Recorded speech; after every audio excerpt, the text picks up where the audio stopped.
for you. And the quote of the day from me is, never let yesterday take up too much of today. As simple as that. Enjoy your day. That is very interesting. That is very interesting. You can take okay. That you, me, Peter. You can take it out again. Never let yesterday take up too much of your today. Yes. Wow. That's it. Mike, over to you. That is self-explanatory. Welcome to the program. My name is Mike Migu. Today I will be on location at KICC, where the International Electrotechnology Commission Africa Regional Center is celebrating 10 years since inception, and we want to look at how standards have improved within the areas of electrical, electronic and related technology. That is a conference that is starting today and will run all the way to the 6th of this month, and I will be on location to bring you up to speed with the events there as they unfold. Welcome once again to Good Morning Kenya. Good morning, Marie. A very good morning to you and to all of you joining us from across the country. My name is Maria, and definitely I'll bring you up to speed with what is happening in as far as the news is concerned. Not very good news at the beginning of the bulletin. 2 people actually have lost their lives in Elgeyo Marakwet, another landslide there.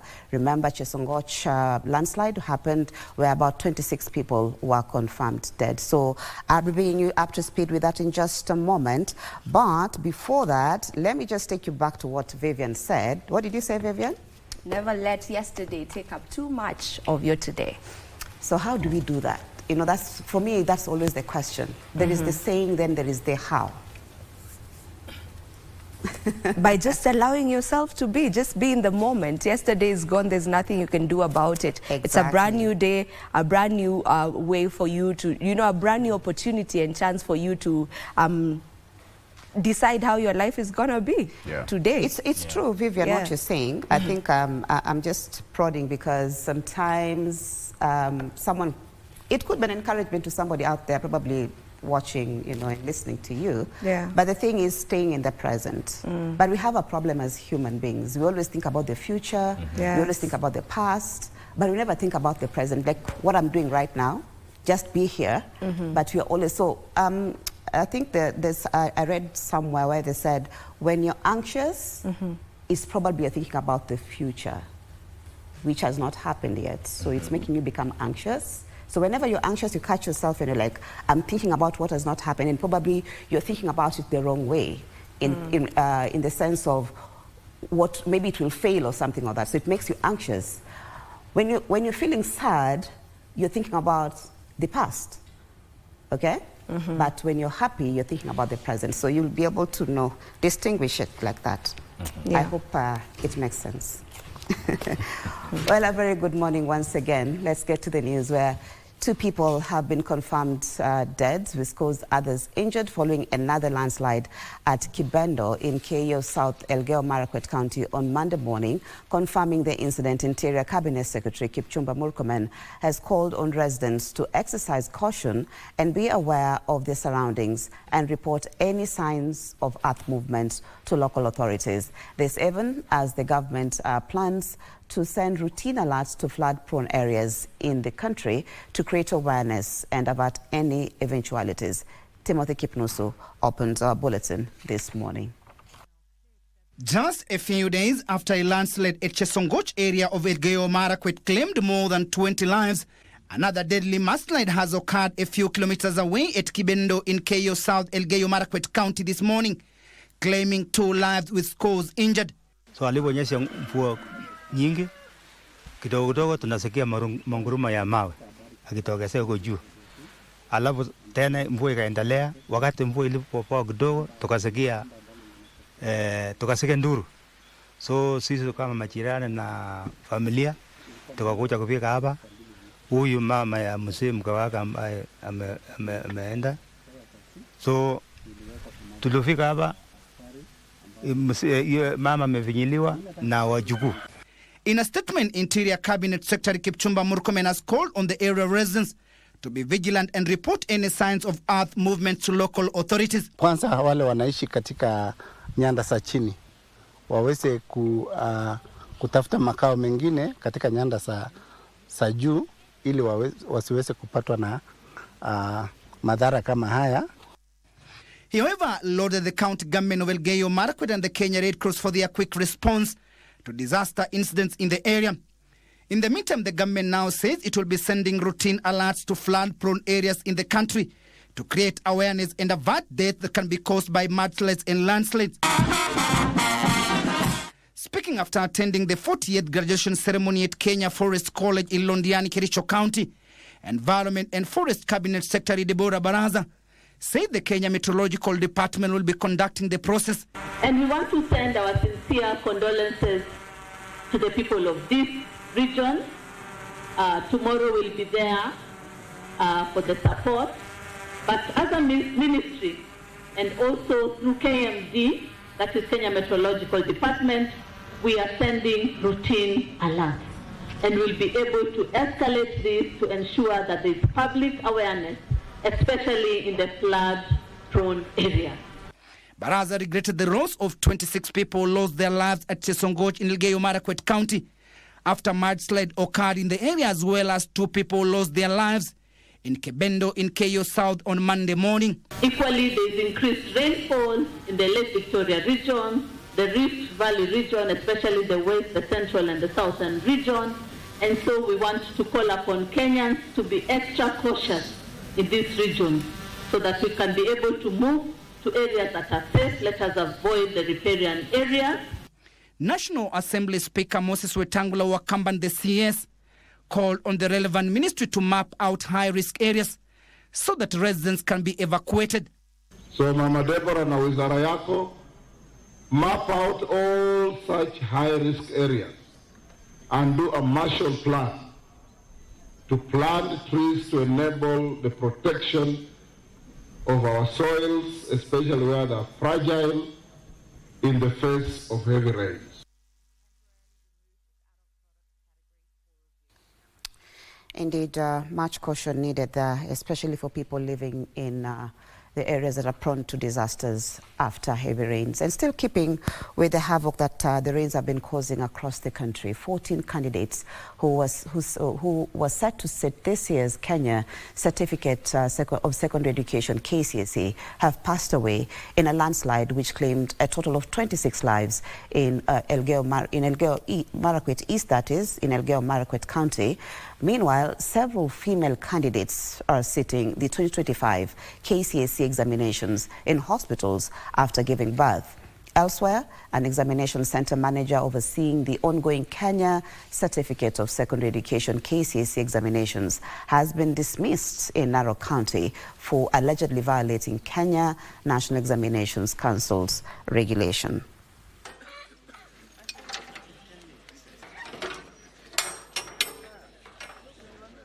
As 996,078 candidates began writing the 2025 Kenya Certificate of Secondary Education examinations on Monday morning, an examination center manager became the first victim of tough measures aimed at curbing malpractices.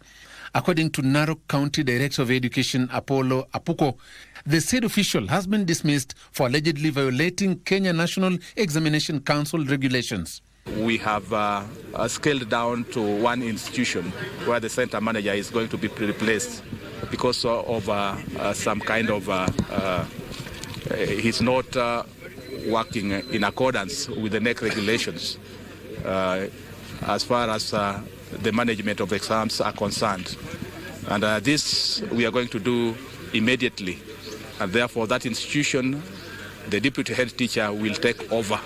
The incident also comes in the backdrop of the government's warning that no one will be allowed to compromise the integrity of the examination. One thing I would want to tell Kenyans, and especially during this exam period, is the fact that we will not encourage any malpractice. We will not encourage at all. And I will assure you we will prosecute anyone found involved in malpractices. Speaking at the Thika Sub-County offices during the opening of an exam container, Kenya National Examination Council Chief Executive Officer Dr. David Njegere reiterated the Council's directive to lock all mobile phones out of exam centres. Everyone must surrender their phones to the supervisor who is going to secure the phones in a locker. Meanwhile, 14 students have died in a mudslide incident in Elgeyo Marakwet County. Education CS Julius Ogamba and Basic Education Principal Secretary Julius Bitok, who oversaw the distribution of exam papers in Kwale and Nairobi respectively, have confirmed that a student who was injured in the mudslide is sitting exams in hospital. In that incident, we had one student who was hurt. She was hurt on the left hand. She's at MTRH, and arrangements have been made for her paper to be taken to the hospital so that she can do her paper from that particular place. I single out Elgeyo Marakwet, which we had an incident last weekend. We have also made arrangements. Unfortunately, we lost 14 students in the incident. It's really unfortunate. In Laikipia County, the County Director of Education, Bridget Wambua, has revealed that a female candidate will be taking her exam at the Nanyuki Level 5 Hospital, similar to several other candidates who are admitted in hospitals in Kapsabet, Nandi County. A girl that gave birth and she had some complications. She's in Nanyuki Level 5 Hospital.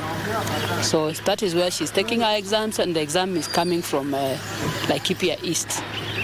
Elsewhere, 113 adult learners are sitting for the 2025 Kenya Certificate of Secondary Education examination in Kakamega County as private candidates. For example, mtu amefanya class 8 na akadrop out, hakumeweza kwenda form 1 to form 4, or somebody dropped out in form 1 or in form 2. So we are giving them a chance to come back and get their form 4 certificate, the KCSE. In Murang'a County, candidates began sitting KCSE exams with no major incident reported. Kama mvua itaendelea ama itakuja tukiwa tunaendelea na mtihani, kuna yale magari tumepewa na DCC ambao ni 4-wheel drives. Hearts indeed go out to those who have lost their loved ones in the tragedies, and comfort to all of you. Now to other news. 90,020 Kenyans have registered as voters in the continuous voter registration exercise that began on the 27th of September 2025. Data released by the Independent Electoral and Boundaries Commission shows that Nairobi, Kiambu and Machakos take the lead in the voter registration numbers with 16,512, 9,917 and 4,026 voters respectively. As of October 31st, the exercise saw 15,619 voters transfer their votes to alternative polling stations and 188 updates. Nairobi, Mombasa and Kiambu counties also lead in the total number of transferred voters with 5,388, 1,791 and 1,766 voters changing polling stations respectively. Counties that registers the least number of new voters include Tana River with 130, Marsabit 284, Isiolo 312. IEBC is targeting 6.3 million new voters who have attained 18 years in preparation for the 2027 general election.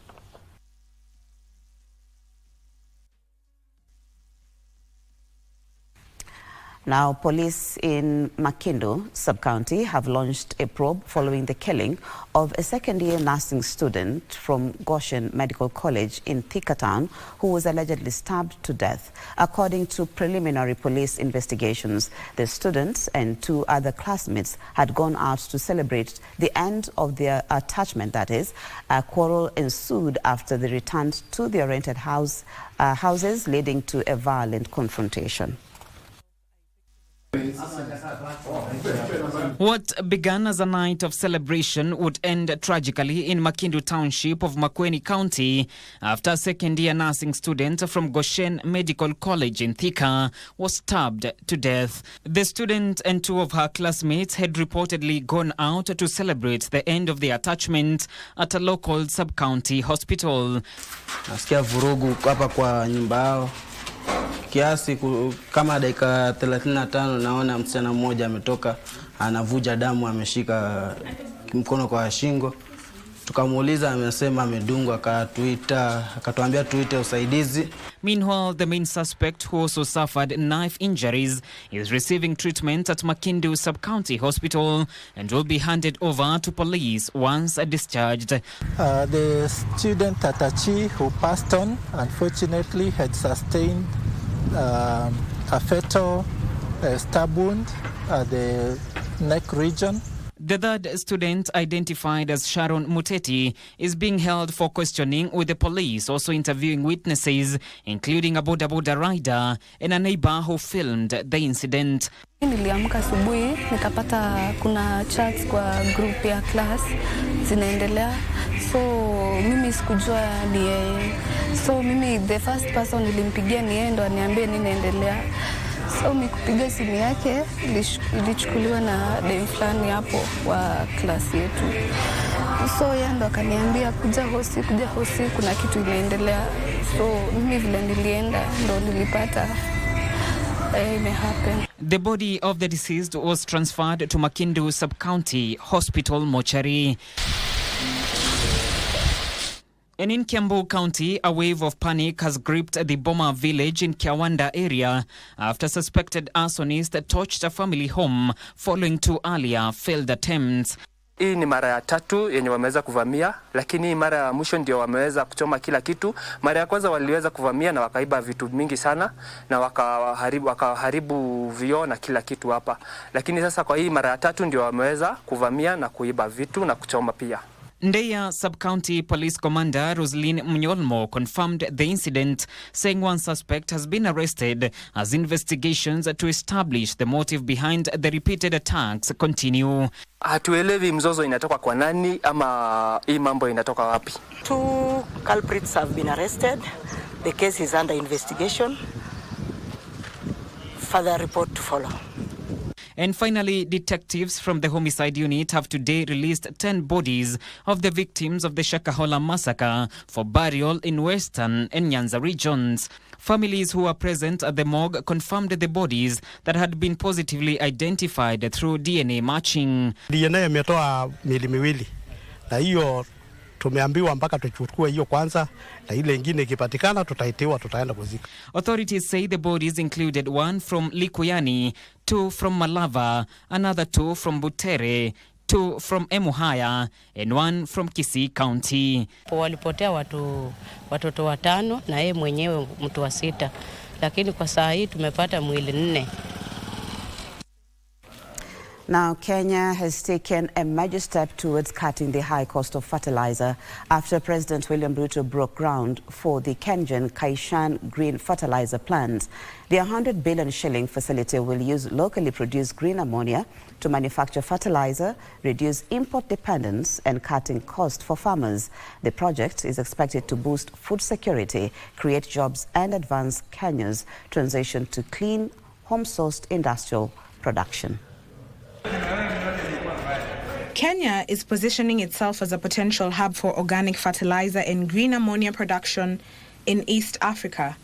While the transition from a fossil fuel-dependent market to a green one requires significant policy as well as financial interventions, the long-term goal is to achieve food security and economic resilience through sustainable agricultural practices. Through the construction of the new Kengen Kaishan plant, President Ruto says this will catalyze progress towards low-carbon energy self-sufficiency, provide affordable fertilizers to the market, enabling farmers to produce and earn more. Not only will farmers have a reliable supply of fertilizer that is not predicated on events elsewhere in the world, whether we have war in Europe or elsewhere, we will not have trouble with logistics, but much more importantly, it's going to save us on our foreign exchange.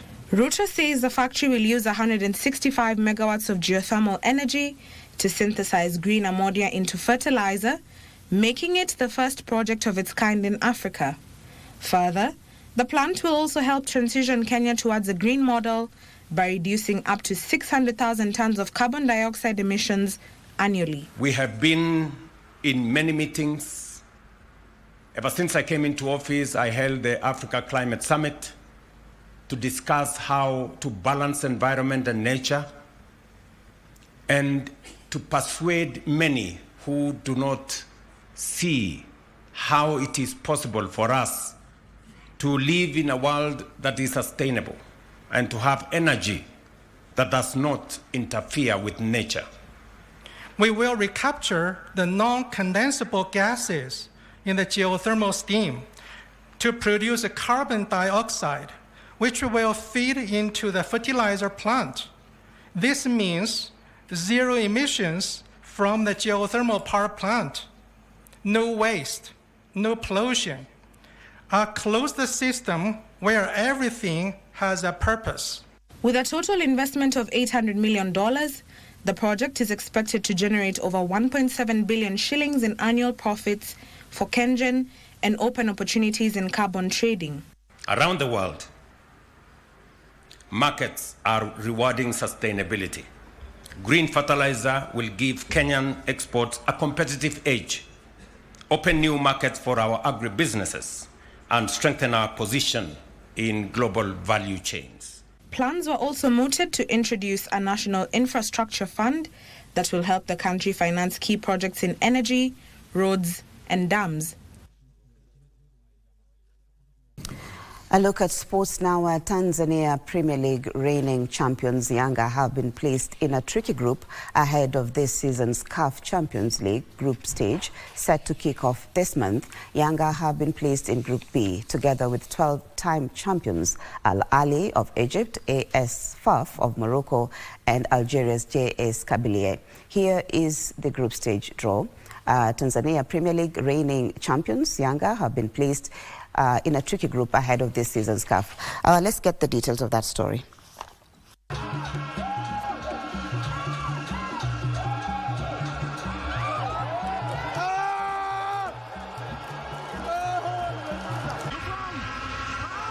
Amerusha Geriga Tendele. Charles Waibi!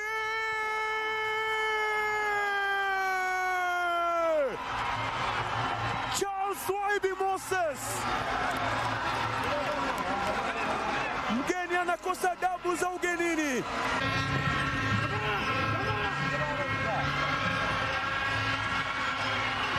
Sami Mwinyi Kibwana, Duncan Odhiambo Omala.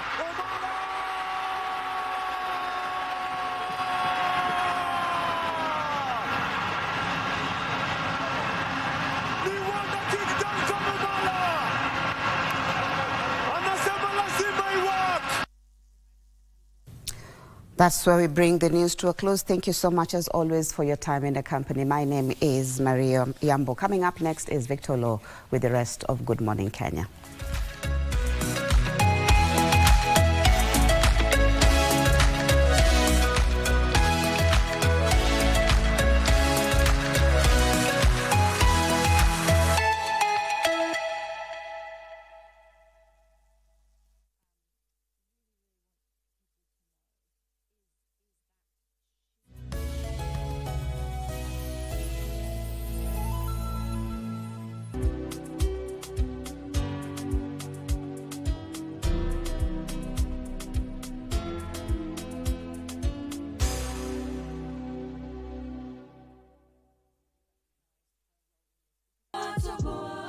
Kuja home tena. Elijah, uko wapi Aki? Ninajua tu akuji, twende tukalale. Kwani una mpango wa kuniangamizia hapa? Ha. Wewe ndo umejitakia, sio mimi. Wewe unafanya nini hapa wewe? Inasema hiyo swali ni moja. Nani yeye? Hakuna swali yako. Hata wanzangu wakinichongoa. Cindy! Mama Kenchi nisaidie.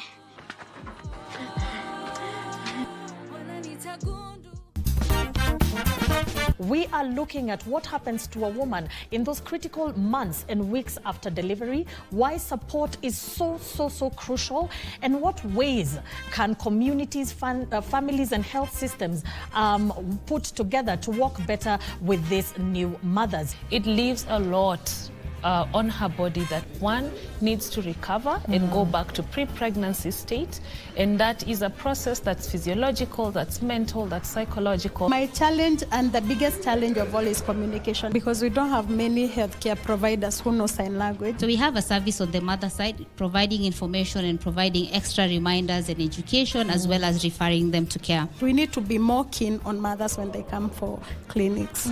Treatment is not a one-off, and patients vary. Some may need care for a few weeks to months with supportive therapy.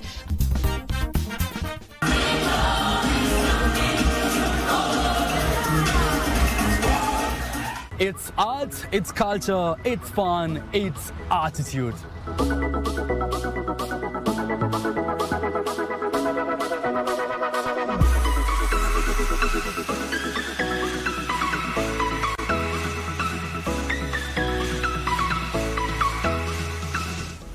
As you can see with me, I have this handkerchief. And is it really a handkerchief or is it? My name is Kevin Kasioki. Please join me each and every Friday at 8 p.m. only on KBC Channel 1.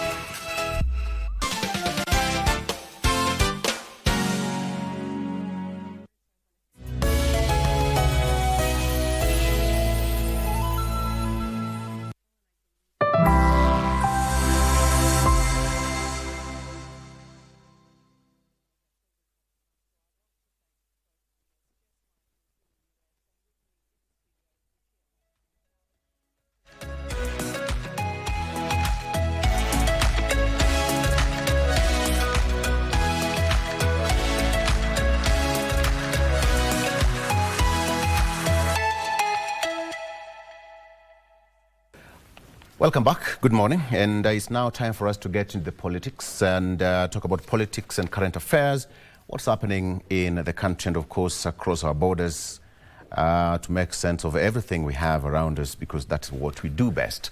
It's 2 minutes to 7 a.m. and my guest already in studio.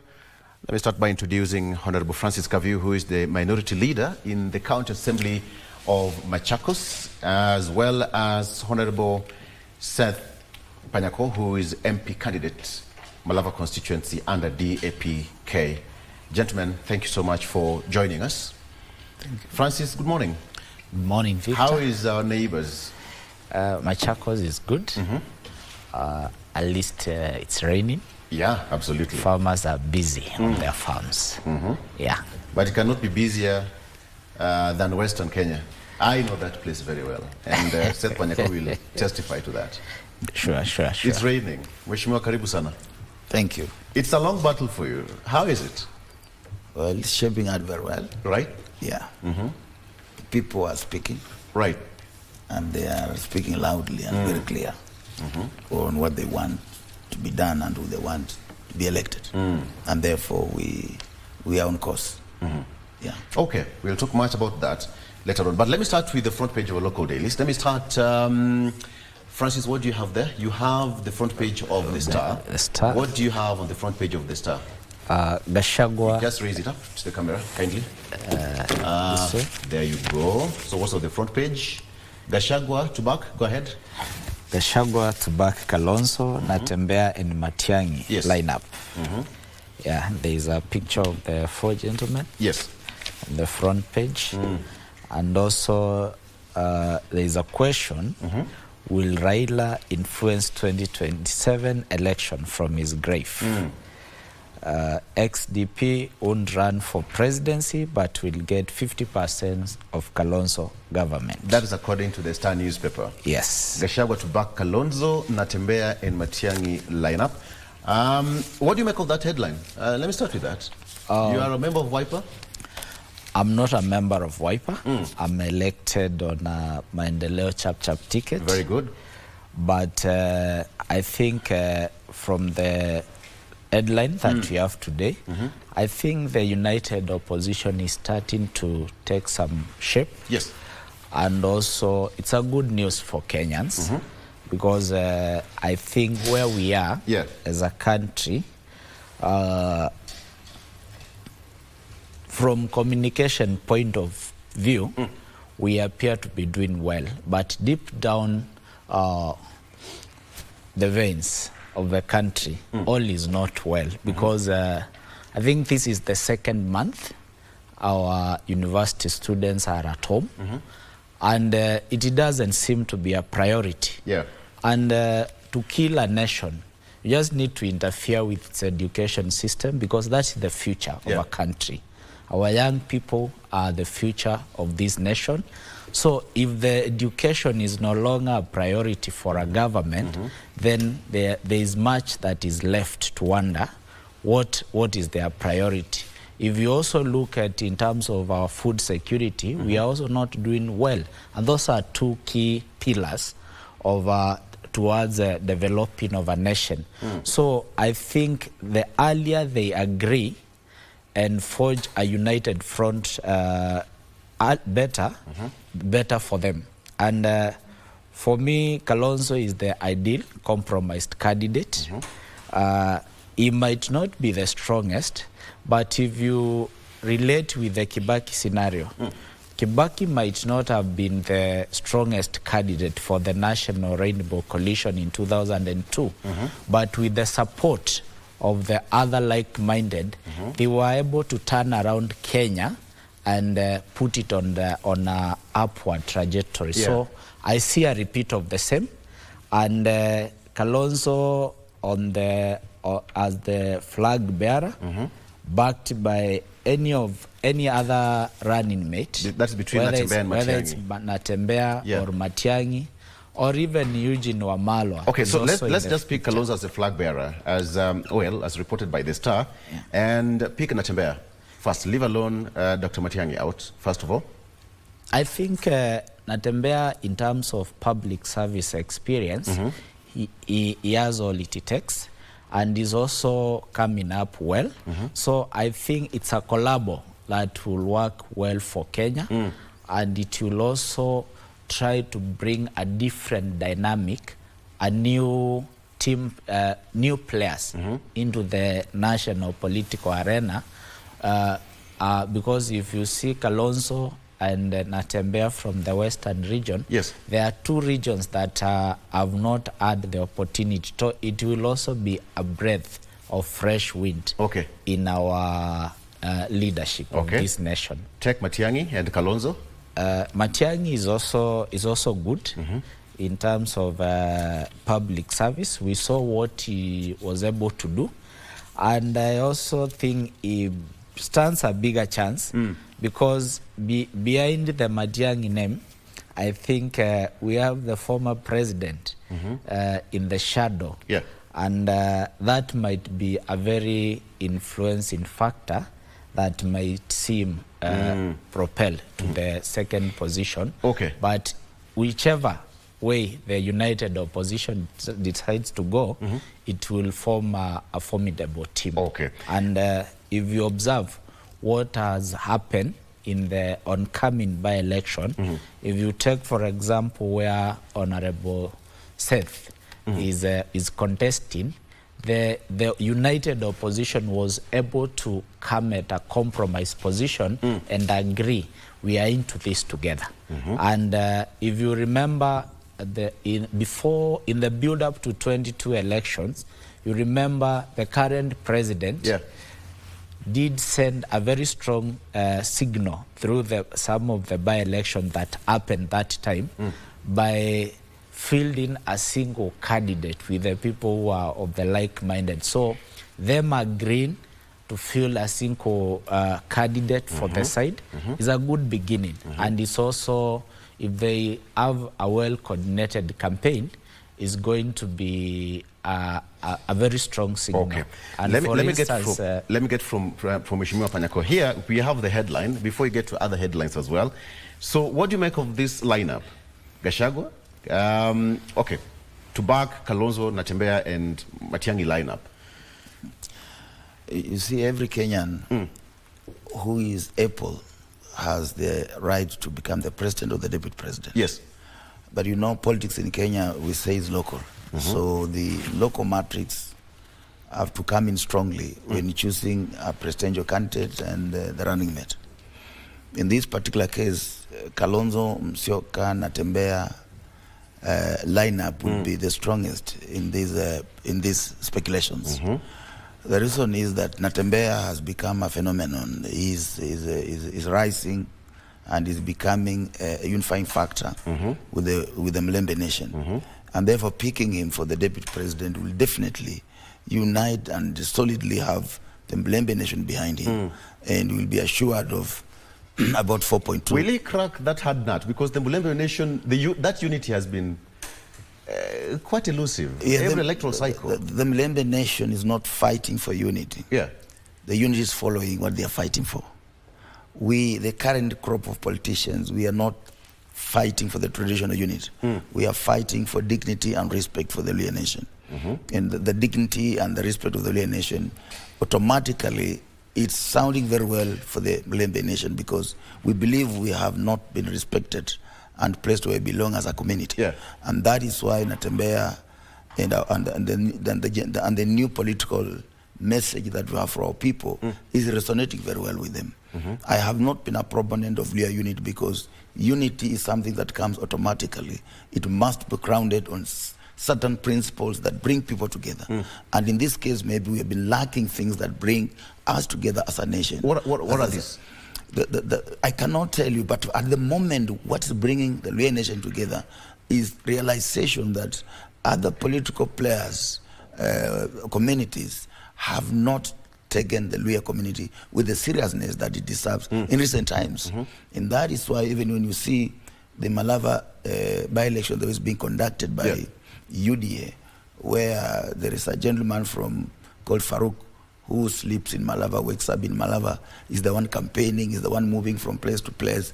They have completely despised the Luhya people within the UDA fraternity, like Mudavadi, Wetangula. They are not on the ground. It's Farouk doing it. And this shows that these people have no any respect for the Luhya nation. And therefore, we have realized that for us not fighting for our dignity and for respect, we will not be able to achieve much on the national platform.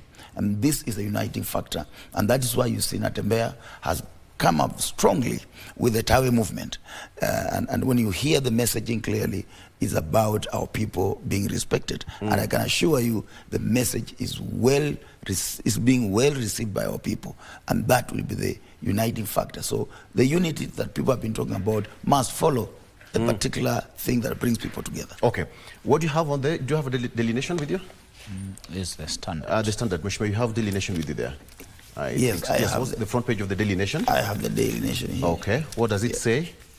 Yeah, it says buried alive. Yeah. Go ahead, give us the explainer. And for residents of some villages in Hilly Elgeyo Marakwet County, the events of the last 4 days are straight out of a horror movie. One moment they are full of life, sharing evening meals before going to bed. The next they lie either lifeless or injured under heaps of soil and huge rocks. Their homes swallowed by the ground or pounded flat. Yes. And it's reported that so far 30 people have been confirmed dead. Yes. That in Kesongoch. Yeah, death toll rises to 30 as state reveals 14 learners among the victims. Yeah. And the top header there is about... Samia sworn into office in private ceremony. That's quite unprecedented. Perhaps you can just take us through that headline as well. Mheshimiwa. Go ahead, Mheshimiwa Seth. This is a shame of Africa and the shame for the women. She has laid down the women gender, and she's a true face of impunity. And to me, anybody who has congratulated her shouldn't be in office anywhere in the world. What she has done is a shame for Africa, and I'm ashamed being among the East African community, because you cannot go for an election to compete against your own shadow. Then you wake up tomorrow and say you have won with almost 100%. I think the Tanzanian people deserves better than that. She has watered down and brought out the Tanzania that people have not known for many years. We have known Tanzania as a peaceful country. They love each other. They speak Swahili language, and their tribe is always Nduku na Dada. But now this lady has destroyed all that and made Tanzania look like a country that does not respect tenets of democracy. I mean, when you look at the whole of that, I'll come to the standard later on. But Francis, if you look at whatever happened in Tanzania and the way the swearing in was done, does it remind you of our history sometimes back in the country? I think then, which really changed our political landscape. Yes, Victor. If you look at what is happening, because somebody who is elected by citizen at 97 point something %, I don't understand why you'll be scared. To an extent, you are being sworn in a barrack. That tells a lot about what transpired. And I don't know when our African leaders, when will we learn? Because we need to understand Kenya can do without Francis. Kenya can do without Seth. Kenya can do without President Ruto. Kenya can do without Gachagua and any other leader. And the moment we understand that we hold these offices in trust of the people, then you will not need to force yourself on the people, because even our deputy president attending the ceremony is a mockery to the principle and the spirit of democracy that we enjoy here in Kenya, because this was pure impunity. Because if Samia Suluhu was overwhelmingly elected by the people of Tanzania, as she would like us to believe, then there will be no need for her to ban opposition parties, shut down internet. That tells a lot. So I think East Africa should learn something from it. And it's the same thing that is happening in Tanzania. You have seen what in Uganda, you have seen what Besigye has been going through. And that is also happening here in Kenya, because Samia didn't become a dictator overnight. It starts small. The same way you are seeing people trying to sneak in laws that are inclined toward limiting the freedom of expression that is granted by our 2010 Constitution. So it starts that small, because if you are a public leader or a servant and you are not able to accept, or you are not strong enough to accept, digest, and allow yourself to be criticized, then you are not ready to lead people. So that is what our leaders need to understand. And away from Tanzania, look at Cameroon. Sometimes you wonder, at 92 years, what is that somebody has not been able to achieve for over 50 years of power that you want to do probably in the in the next knee? At 92, somebody should be resting somewhere in their ranch and allow other people, because leadership is not about monopoly. There are other people with better ideas, and the more, because look at what Kibaki did. And within a span of 10 years, compared to what we had experienced for 24 years. So that tells you, the more diversity we allow, the more often we allow change in terms of leadership, then the more new ideas we are likely to get. Let's welcome Dr. Mali Mohammed, who is the Deputy Governor of Mandera County. Perhaps you can just give me the standard. We are doing this all together, Mheshimiwa. Karibu sana. Asante. So what's on the front page of the standard? Actually, it's more or less the same thing we're discussing about Tanzania. Please take us to the front page. Thank you. 20. Front page of the standard, what does it say? Oh, the front page, bloody crown. Give us the details. What does it say there? Well, I've heard what my colleagues here are saying, and it's a very interesting... Just read it first. Just read the front page. The entire thing. Kindly. So it clearly says, a bloody crown, Dictator's Day, apart from Zambia's Hakainde Hichilema, whose owns rise from a jail cell under Edgar Lungu Miras, Tanzania's Tundu Lissu. Most of the leaders who flocked to Dodoma for President Samia Suluhu, whose swearing in carried the same tarnish. Among them was Kenya's Deputy President, Kithure Kindiki, hardened by last year's Gen Z protests that left scores dead. Together, they stood a fraternity of power honed in silencing dissent, shielding their regimes from scrutiny, and securing victory through the shadows of disputed elections. Two things. SADC also sent their message. Think about that. And what if Mwalimu Julius Nyerere were to wake up this morning and check what he left behind? Absolutely. You know that it is really a shock. Yeah. To all of us that Tanzania will turn out to be what it has turned out to be today. Number one, Tanzania was the most disciplined African country in this continent. Beacon of peace. It was the beacon of peace. It was beacon of unity, of brotherhood, everything that Africa wanted, other than the economic growth, which we share across the continent, which was not very well. But in terms of other social, and political cohesion, Tanzania has always stood out for this continent. And it was really a very big shock that Tanzania will be what it is. And above that, also, President Samia Suluhu will also be turning out to be what she has turned out. As far as I'm concerned, it is really a huge departure for the future that Tanzania was looking at. It's a huge departure for what Tanzania has stood for. And really, it is a disappointment for the entire continent of Africa.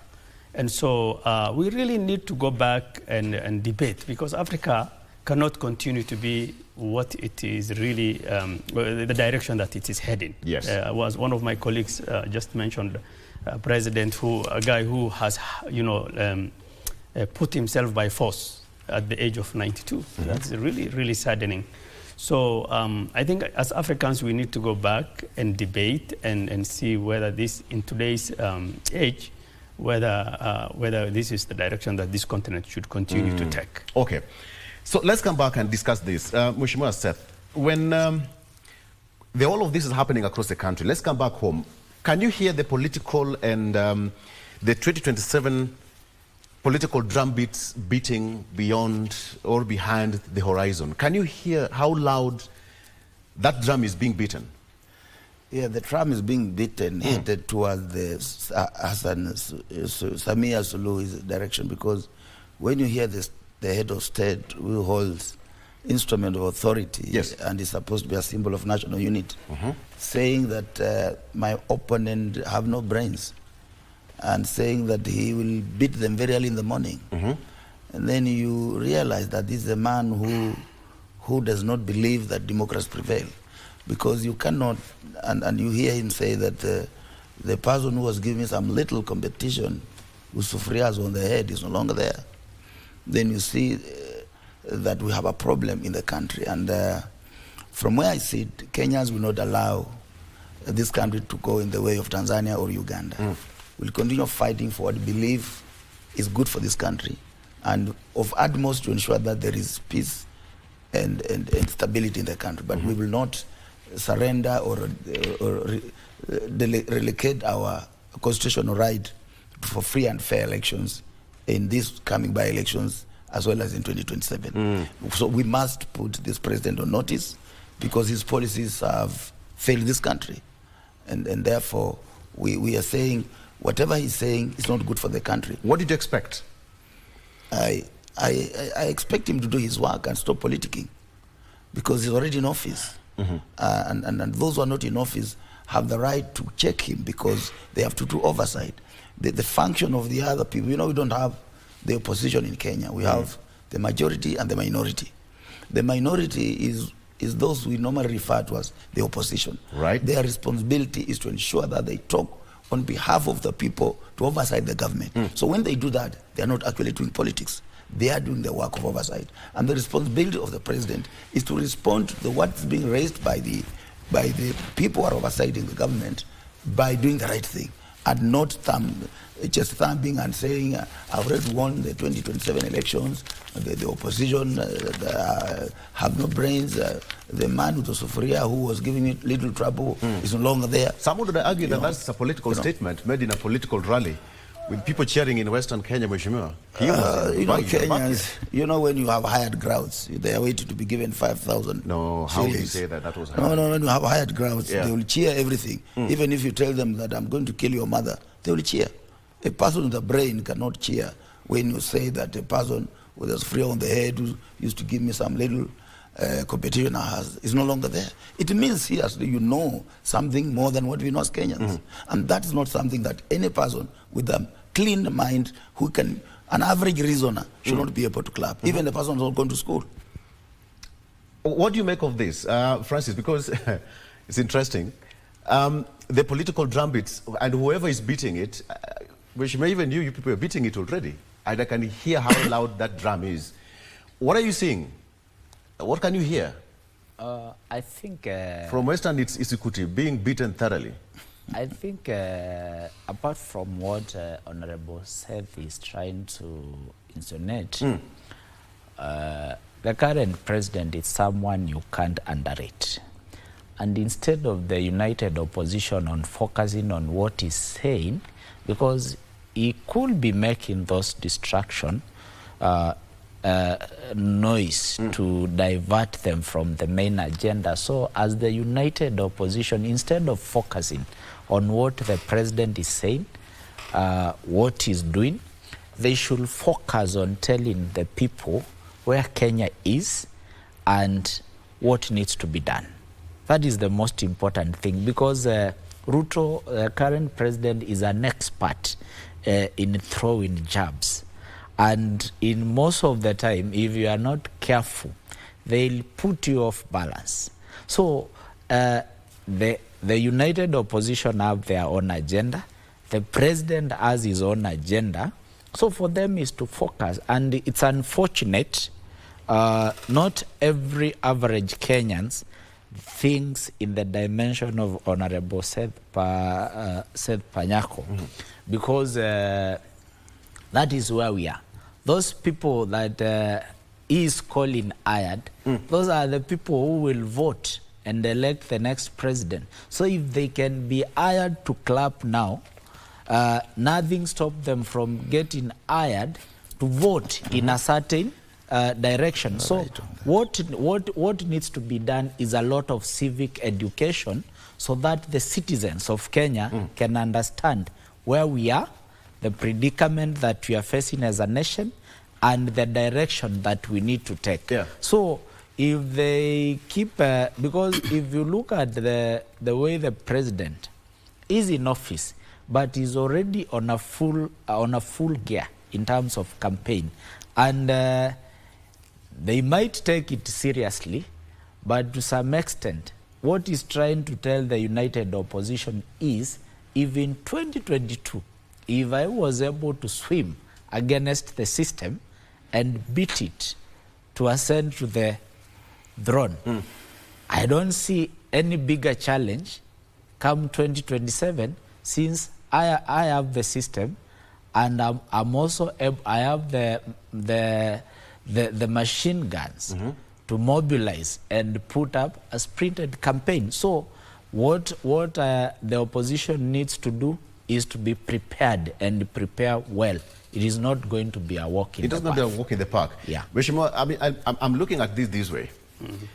There's a very thin line between politics and development tours that is happening across the country, even in your own county, in your own constituencies. There's a very thin line. It's list. It's one and the same thing.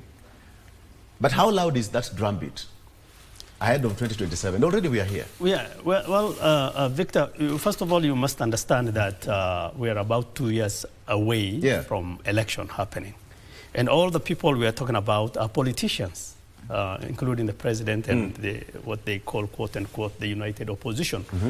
So it's not quite a surprise for us to see them politicking, especially when we have about 2 years from the election. And for politics, you know, 2 years to elections is not that far away. So being politicians, you should expect them to politic. And you cannot blame the president or any other politicians, including myself, as a deputy governor, to start politicking. Because then if you are interested in coming back either where you are or veering off to some other place, then you must be seen that you are able to respond to other quotas who are also interested.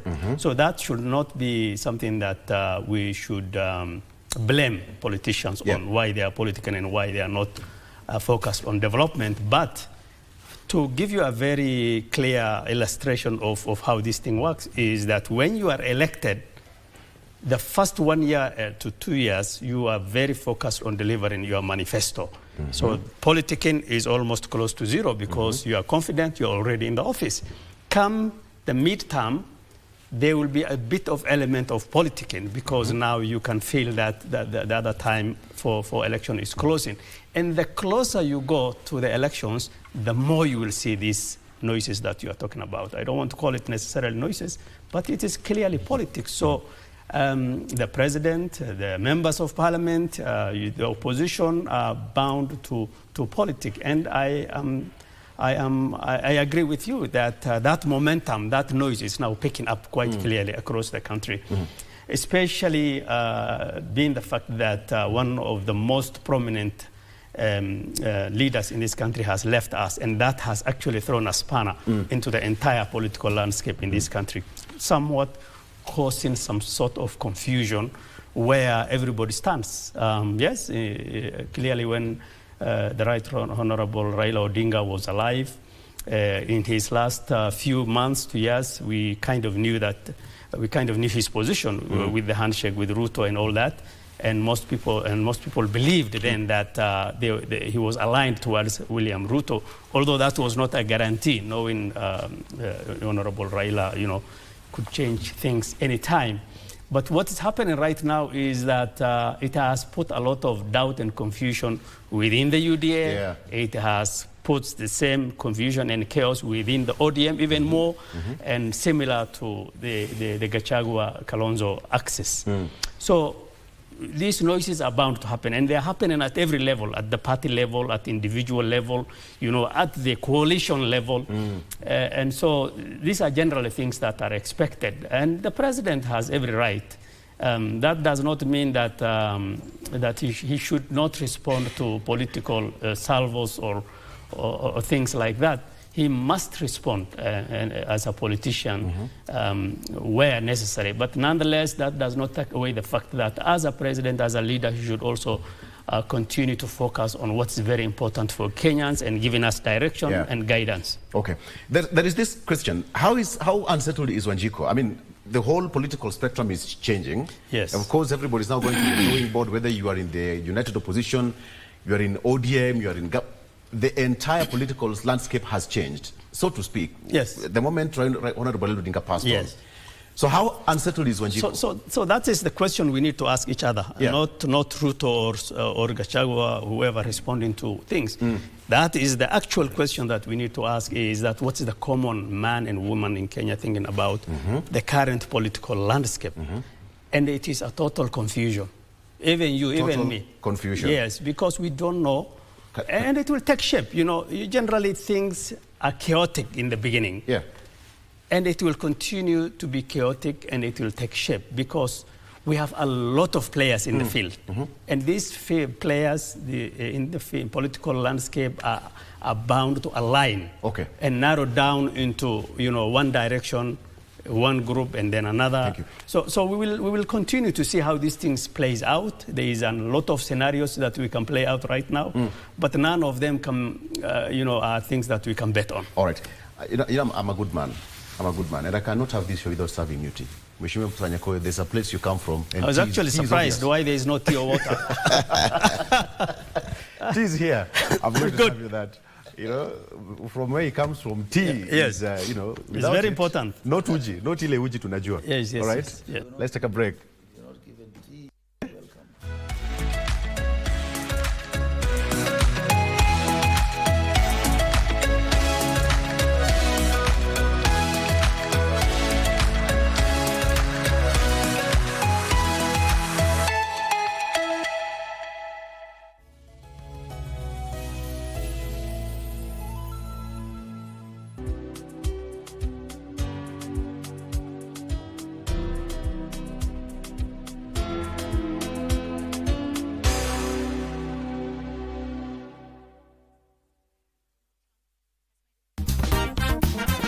we are looking at what happens to a woman in those critical months and weeks after delivery, why support is so crucial, and what ways can communities, families and health systems put together to work better with these new mothers. It leaves a lot on her body that one needs to recover and go back to pre-pregnancy state, and that is a process that's physiological, that's mental, that's psychological. My challenge and the biggest challenge of all is communication, because we don't have many healthcare providers who know sign language. So we have a service on the mother side providing information and providing extra reminders and education, as well as referring them to care. We need to be more keen on mothers when they come for clinics.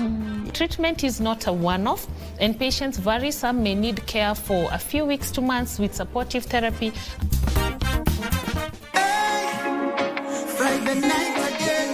Greetings in the name of the Most High Jah Rastafari. My good name is Marley Moses, the positive warrior, alongside... Yes, sir, DJ D-Rage, the baddest. Each and every Wednesday from 10 p.m. on KBC Channel 1 TV. Tunakuletea the biggest reggae party in 254 in a yard extra. Extra niceness of reggae music. Extra dose of entertainment. When the thing is nice, we have to do it twice.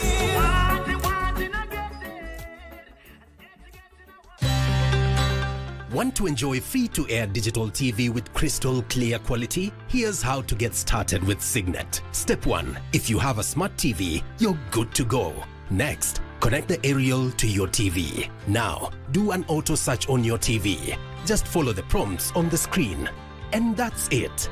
You're now tuned in to Signet. Sit back and enjoy a wide range of free-to-air digital channels. For technical inquiries, call the Signet hotline on 0770 572 656.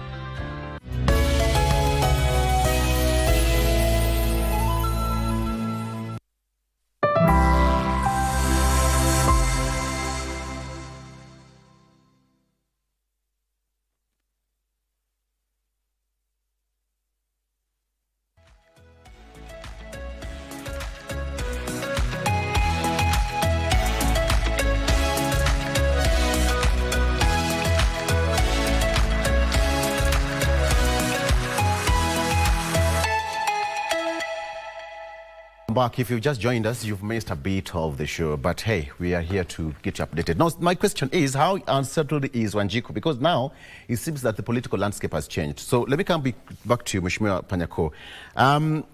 Wanjiku is the final boss here when it comes to elections. Wanjiku is the boss. How unsettled is Wanjiku? Wanjiku is very much unsettled because of the harsh economic realities, political intolerance, as well as social factors that are affecting him. I am not a political scientist, but I'll try to narrow these things down to what is affecting the common mwananchi. The current political formation will be formed on the issues that are really affecting the common man. And one of the issues, for example, when you look at the health sector, where I belong, when we formed this government, because I was the founding member of UDA party, I was the first vice chair in charge of strategy and programs. We promised the Kenyan people a lot of improvement in the health sector. But when you go to the ground today, women will tell you that during President Uhuru Kenyatta's time, we had what was called Linda Mama, that you go to hospital, you give birth, and you go home. The Linda Mama takes care of that aspect. On top of that, in a place like Kakamega County, we had Oparanya Care.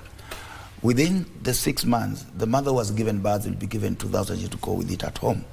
Today, all mothers who are going to hospital to give birth have to pay for that. That Linda Mama has been removed by this regime. When you look at secondary education, for example, we used to have Edu Afia that was there by the former President Uhuru Kenyatta. When we came to power, we scrapped Edu Afia. During that time, when your child falls sick and is in high school, the teacher will take your student to any health facility and will call the parent or the guardian, and the guardian will follow that child to where he or she has been admitted, and the Edu Afia will take care of the medical bill. That too has been removed. Look at capitation. High school, President Uhuru Kenyatta left at 24,000 shillings. This regime has reduced it from 24,000 to 15,000. Parents are now supposed to pay, are paying 9,000 more. The same applies to primary schools. These are issues. The primary school has been reduced from 2,400 to 1,300. These are issues that are affecting our people. When you go to the villages, the issue of electricity supply to the villages is not there. People are still suffering. The poor road network, especially where I come from in Malava.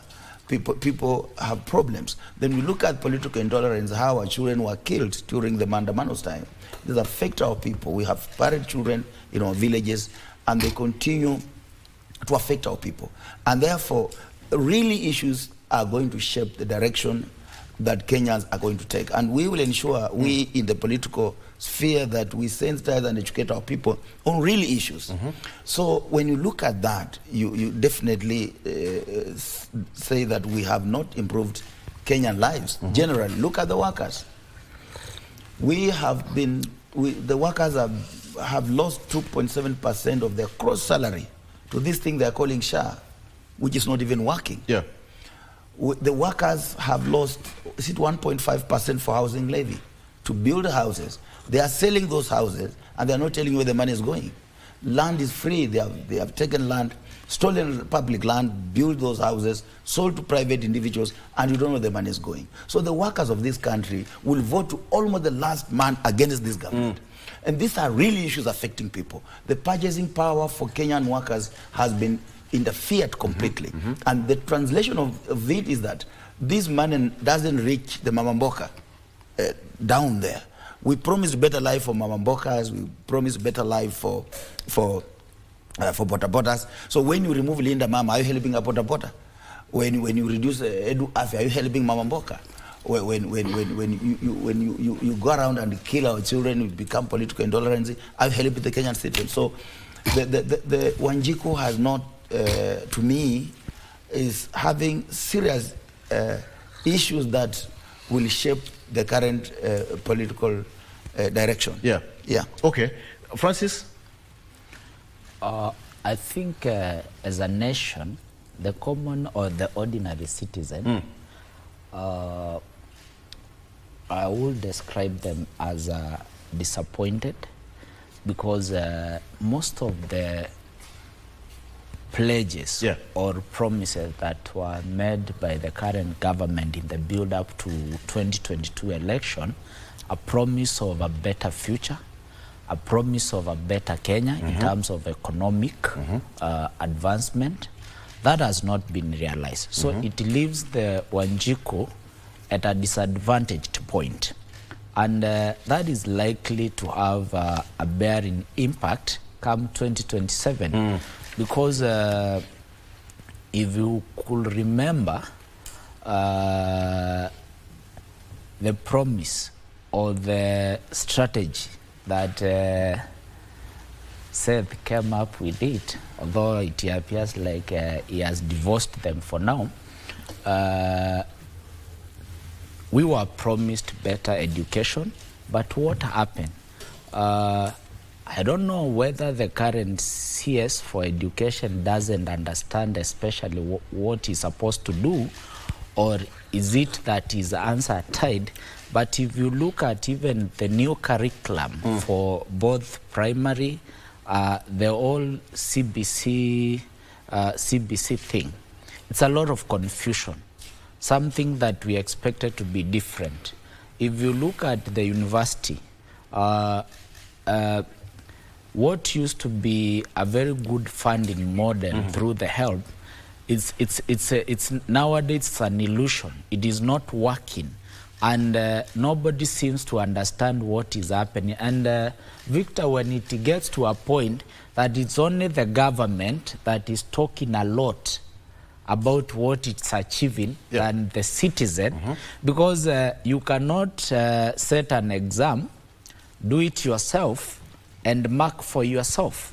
So it is the citizens who are supposed to be giving feedback how the current regime is doing well, But it is the opposite. It is the government that is talking about how it is changing life, how it is touching the lives of the ordinary mwananchi.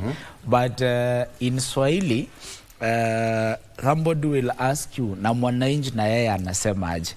That mwananchi is suffering. If you look at the new oppressive tax tariffs that the government has put in place, instead of making life better for Wanjiko, citizens are losing jobs every day.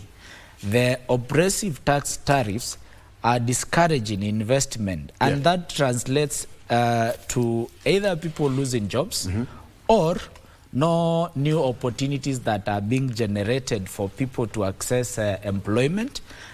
Look at our health sector.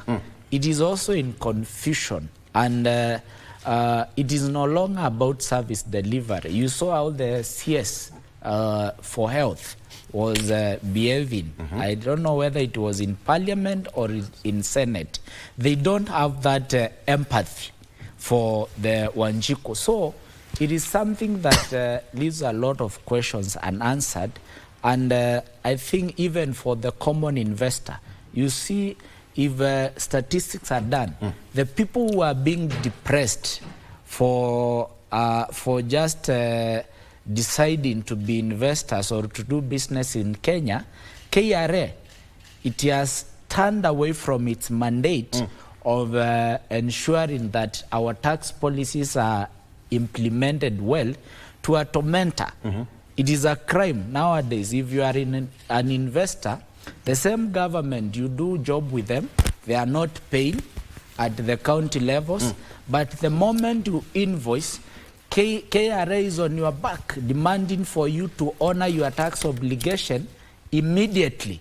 But the same government or a county government will take 1 to 2 years, and sometimes it is not their wish. You will find, let's say for example, where His Excellency comes from, they will give some work based on their budget projection, expecting to get timely disbursement from the National Treasury, but they end up being frustrated. And that frustration goes down and translates to the investor, to the contractors who are doing work. Yet KRA is very is on their case, on their neck. So what they end up being depressed, and some of them are even taking away their lives because it is becoming unbearable. So it is high time the current regime, they stop talking about how good they are doing to make Kenyans' lives better, and allow Kenyans to give them feedback and listen. Because look at the working class. For a longer period, they never used to bother. But now, the government is on them. You are paid like 100,000, but it is mutilated. By the time you get the net pay, less than half. The government is taking almost 55% of your earning, and sometimes it is not wrong to tax people. But when you tax people, and they are not seen, they are not getting the service delivery that is equals the tax that you are getting from them, then there is a problem.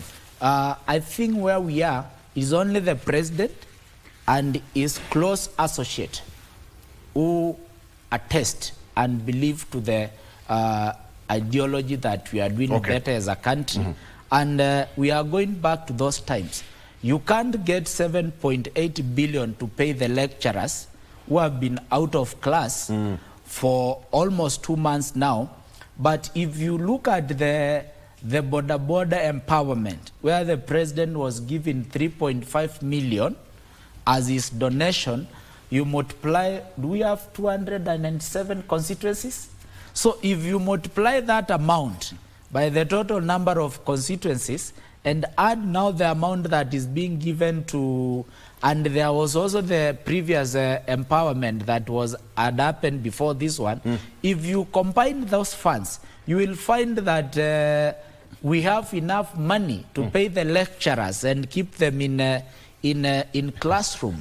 But since it's not a priority, you find people are focusing on dishing out handouts, a scenario that we only experienced during the time of President Moi. So we all agree that the current president is a student of the late Professor Dr. Daniel Toroitich Arap Moi, but there are things that are not applicable today that he needs to drop and adjust to the current Let me get trends. from the governor. You know, Victor, you have to look at this from a number of vantage points.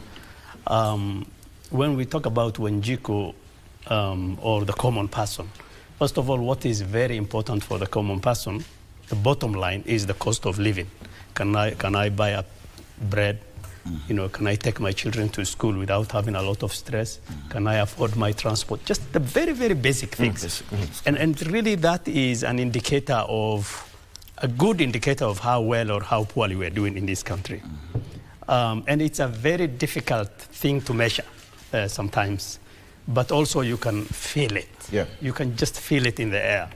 And my observation is that because we are a devolved government, we are all one citizens, devolved government, but we have also a different level of citizens in the sense that we have the county citizens, like Mandera citizens. We have the Nyanza citizens. That is and so the level, the county government, because we are talking about government, in Mandera could be doing something completely different to uplift the livelihoods of the people of Mandera. And the same happens with Kisumu, happens with Mombasa. So the Wanjiku has different views and feelings about the two levels of government. I can speak for mine, and in terms of the different sectors that our colleagues have analyzed, for example, in education in my county, the Wanjiku is very, very happy because we have taken over the secondary school fees and everybody is going to secondary for free.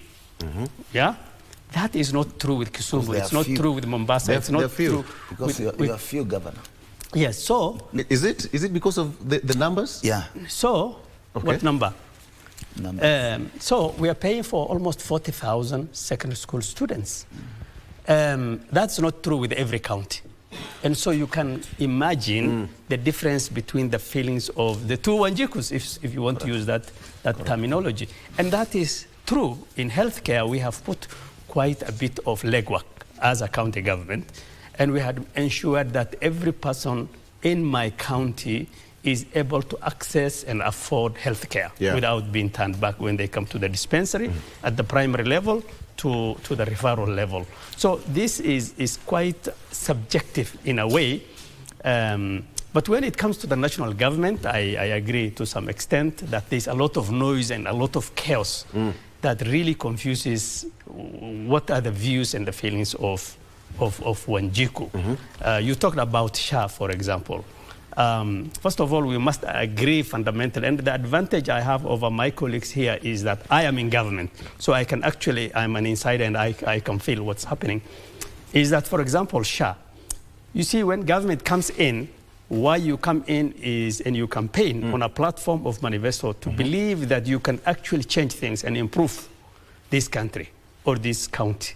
And so, for you to really implement a manifesto that is drastically transformative, you must expect to shake the system. And part of shaking the system is to anger, you know, the common mwananchi. It doesn't come easily because you are changing a status quo. You are changing, you are really making people uncomfortable in many ways, you know, and moving things from what they're used to something completely different. So a lot of the worry and the fears and the discomfort you are seeing is as a result of that. But is there hope at the end of the day? Because the big question is, are we generally heading in the right direction? That's my opinion is that we are heading in the right direction as a country. SHA, of course, it has its problems, but it's way, way better than what we had in NHIF. I can attest to that because I can feel it. I am on the ground. I see what citizens go every day. There are some things that we can improve within SHA that can really make things better. Absolutely. But in terms of the overall objective of improving healthcare and access to health and affordability, because in the first place that was the intent, is that we are actually heading in the right direction. not considering, the challenges that we are facing and all the noises. Okay. The same thing with housing sector. I mean, what else would you have done? We are implementing an affordable housing program. Where will you get the money? What better things would you have done for Kenyans? You must levy some sort of taxes in order to generate, to allow the government to implement this important program. I am sure none of my colleagues would disagree that there is housing crisis in Kenya. And the only option is for the government to undertake certain program that will ease this problem. And one of the ways is what we are undertaking right now. The same thing with transport infrastructure, water, and all these things. So by and large, I believe that given the short term that this government has been, both at national and county level, this country is heading in the right direction. The only thing is that there hasn't been enough time to really feel the true positive impact of all the programs that have been implemented. Okay. Yes. Is there hope, Francis? That sounded like Pope Francis. Is there hope, Francis? There is hope. We keep hope alive. Yeah, we absolutely. But do we have, based on what we have, and Mheshimiwa said that there is no time to experience the change that, but Wanjiku is becoming unsettled. Is it because of the communication or the real explanation that Wanjiku is not feeling? But as you answer that, tie it with the hope. I think hope is what will keep us going as a nation. But sometimes it depends on where you are sitting. Because 2 years, 3 years down the line, it is enough time to do an assessment and for Kenyans to give a feedback. And this discomfort, these complaints that Kenyans are raising is a feedback that they are giving. It is only that the government has either deliberately decided to ignore or it has buried its head on the sand, because the best way to make a country better is through better policies that have through public participation. It's a key ingredient that our current constitution does emphasize on. Because when you decide, you sit down and you decide that you must do houses for Kenyans, is it the pressing need? Does it reflect the wishes and the needs of the people? Because, and also if you look at housing is a good program, but who is benefiting from the houses? Because I am contributing, I'm being taxed for the same to happen. But the allocation criteria is not very clear. The ownership process is not very clear. It is the same government that tells how it is transforming. And it's the same case for His Excellency. He has said that in their county, things are very okay. But it becomes a reality if the people on the ground are able to resonate and agree with what he's saying. And that's where we get it wrong as leaders. We want to do the assignment, mark for ourselves, and even give ourselves feedback. So something is not right. The intention might be right with the current government. If you look at the zeal that the president talks with, he only needs to align that zeal with the action, so that the two can match together.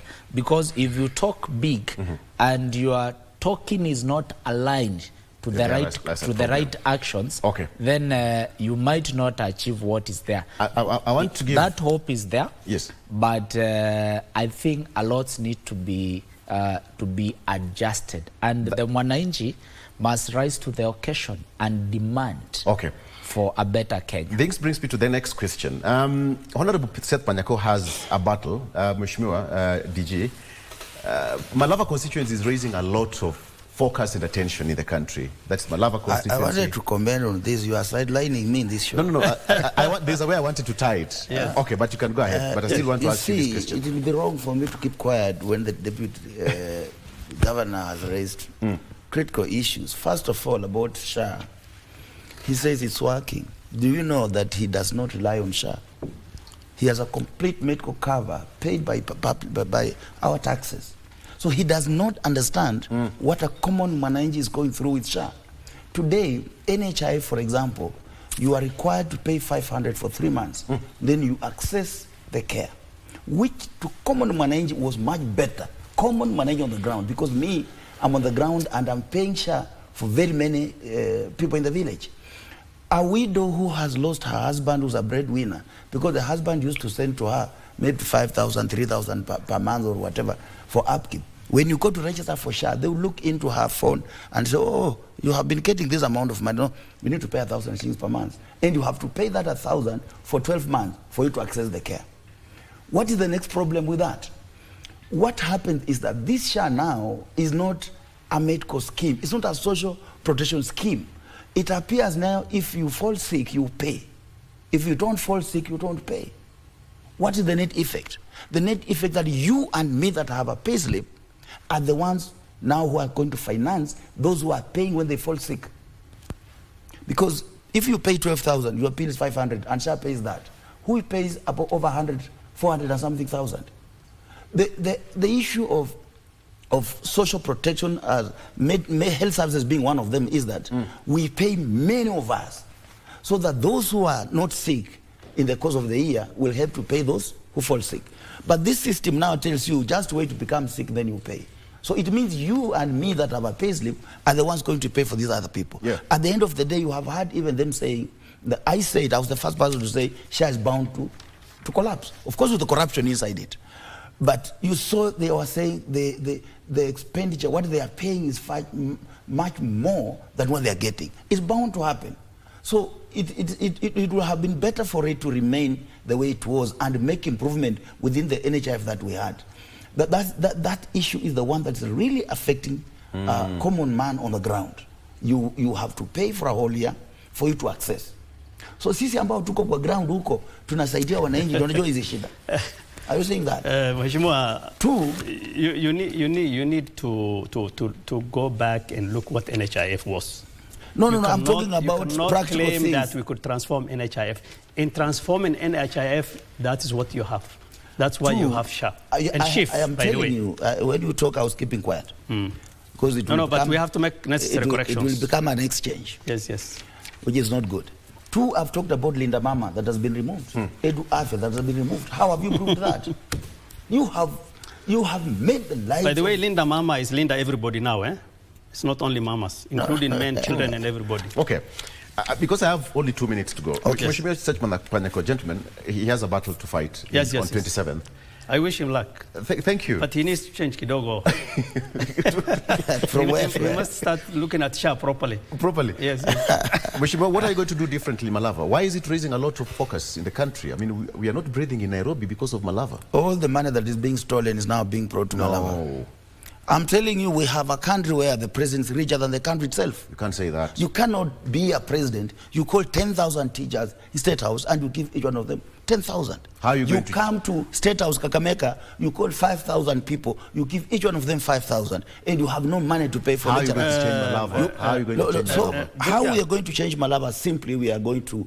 First, the main important thing I'm promising my people is what we call public participation. The money that comes to the National Constituency Development Fund belongs to the people. And therefore, the project that this money is supposed to do, we must involve the people. So all the projects, electricity, bursary fund to our children, security improvement, infrastructure in schools, all these things, according to my leadership, must come from the people. Initially, what has been happening has been the Member of Parliament has been running these CDF as their own properties. People don't participate in the project, and that's why, like where I come from. Victor, we have not a lot of time, as you have said, and I'm not here to interrupt. Okay. But sometimes, when people speak, you also have to look at the background. And my friend here, Mheshimiwa Seth, a very good man, who I hope he will clinch the seat so that he can understand some few things, is that, first of all, you must remember he was a founding member of UDA. And unfortunately, from the way I see, he appears to be some of the victims who were kicked out, like the Rigathi Gachagua and the likes. So he is bound to be angry at the president. He's bound to be angry at the president. You cannot He's lie. bound You to be cannot angry lie. at the government. You cannot lie on national television. I resigned from UDA. I was not kicked out by anybody. So resignation comes with a reason. When we talk about facts, so the most important thing is that are we heading? I think this is really the takeaway points when we walk out of here. Is that are we heading in the right direction overall? Yes. Absolutely. Do we have certain things to improve on? Absolutely. Are we making some efforts to do that? Yes, we are doing it. Thank you. You got a boost from Edgar Busiaga? Yes, of course. The candidate who was now getting that support. And I'm very much happy about it. Who is your biggest competitor? I don't know who the biggest competitor is, because the polls show that I'm way ahead of the others. The list shows that I'm doing 58%. So difficult. Second one is 19%. That's UDA. So I think we are there. Okay. Yeah. We'll be here next time. We wish you all the best. I think it's not an easy battle, gentlemen. You all know this. I think you all understand. Yes. Thank you so much. And of course, polls cannot be right on. Absolutely. Getting him on the show has been so difficult. It can actually flip. Exactly. Maybe, Victor, as we finish, I think on the feedback, yes. Is a story of the Elijah and the prophets of Baal, where they could spend a lot of time fighting each other, trying to argue whose God is more powerful. And I can relate it to Kenya. Politicians will want to fight, defend the political divide which they are on, but at the end of the day, the feedback from Wanjiku is the critical. That's what matters. Because if you look at something like in the agricultural sector, the current government did very well in terms of fertilizer. It's a wrap. That is changing lives. So the farmers are saying it good. This is your camera. Just say thank you for watching. Yeah, thank you for watching. So those fertilizer, people are giving good feedback. So if a program is working, we'll know from Wananchi. Okay, we have to wrap up. Gentlemen, I mean, time runs so fast when we're having a good time. Deputy Governor, thank you so much. He's from Mandera County. He's here. Gentlemen from Mandera, he's here. He's working. Usione amepotea. He's and here. Wanjiku is very happy in Mandera. Absolutely. You tell us what equalization fund. Not everybody gets equalization fund. No, equalization funds goes to Kiambu, not Mandera. It goes to Kiambu. We don't get it. Equalization is taken by Kiambu and Nairobi and Nakuru. Yes. I like the banter. Seth Panyako is the DAPK candidate. Balava constituency, thank you so much for coming. Getting him on the show has been so difficult. He's busy on the ground. Of course, Francis Kavio is the minority. But there is hope. County.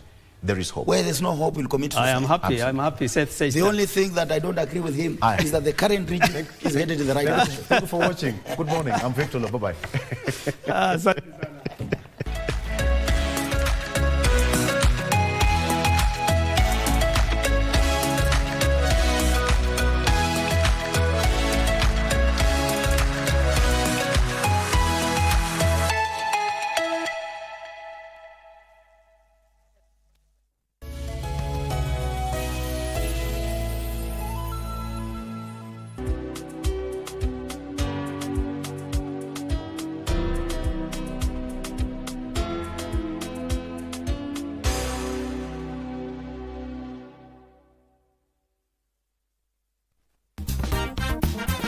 We are looking at what happens to a woman in those critical months and weeks after delivery, why support is so crucial, and what ways can communities, families and health systems put together to work better with these new mothers. It leaves a lot on her body that one needs to recover and go back to pre-pregnancy state, and that is a process that's physiological, that's mental, that's psychological. My challenge and the biggest challenge of all is communication, because we don't have many healthcare providers who know sign language. So we have a service on the mother side providing information and providing extra reminders and education, as well as referring them to care. We need to be more keen on mothers when they come for clinics.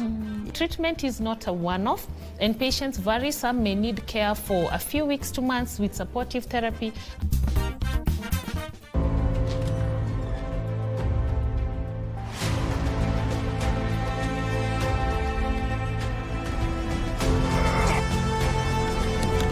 President, Dr. Chiang got shot. I've never asked anyone to cut corners, and I never will. Wipe his face! Down here! Defibrillator, 200. Clear!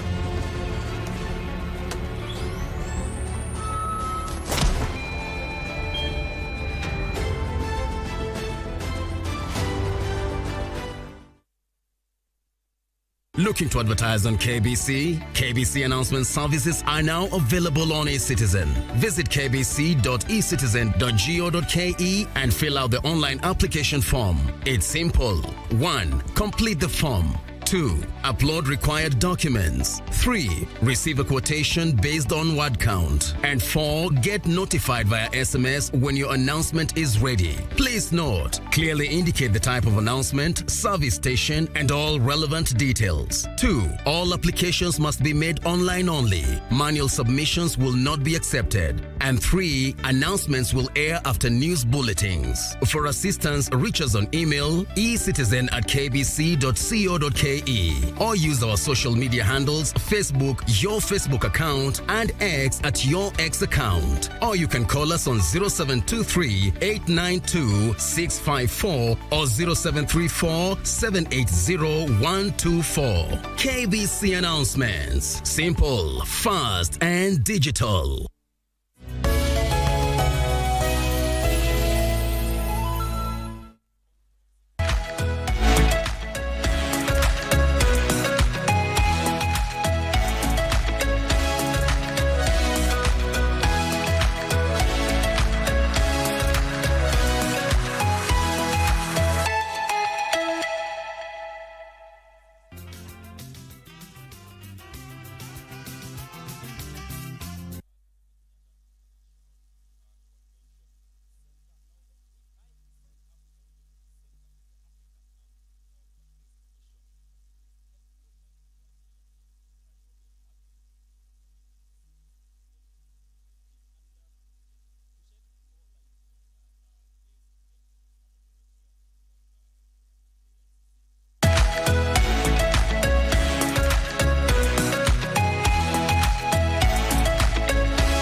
Njoki, Shiro, and Kama have stolen something from the house. Sorry, excuse me? Yaani siku hizi unakuja na wageni hapa ni kama kwako, si ndio? Hai, Kisaka. Si nilipandishwa cheo. Sijui kwa nini sasa umeanza kulalia masikio yako. Nani nalalia masikio? Haya, sikujua unakuja upande huu. Well, I'm here. Jua kuishi na watu. Siku moja utahitaji Shiro na Kama. Hutamuona mahali.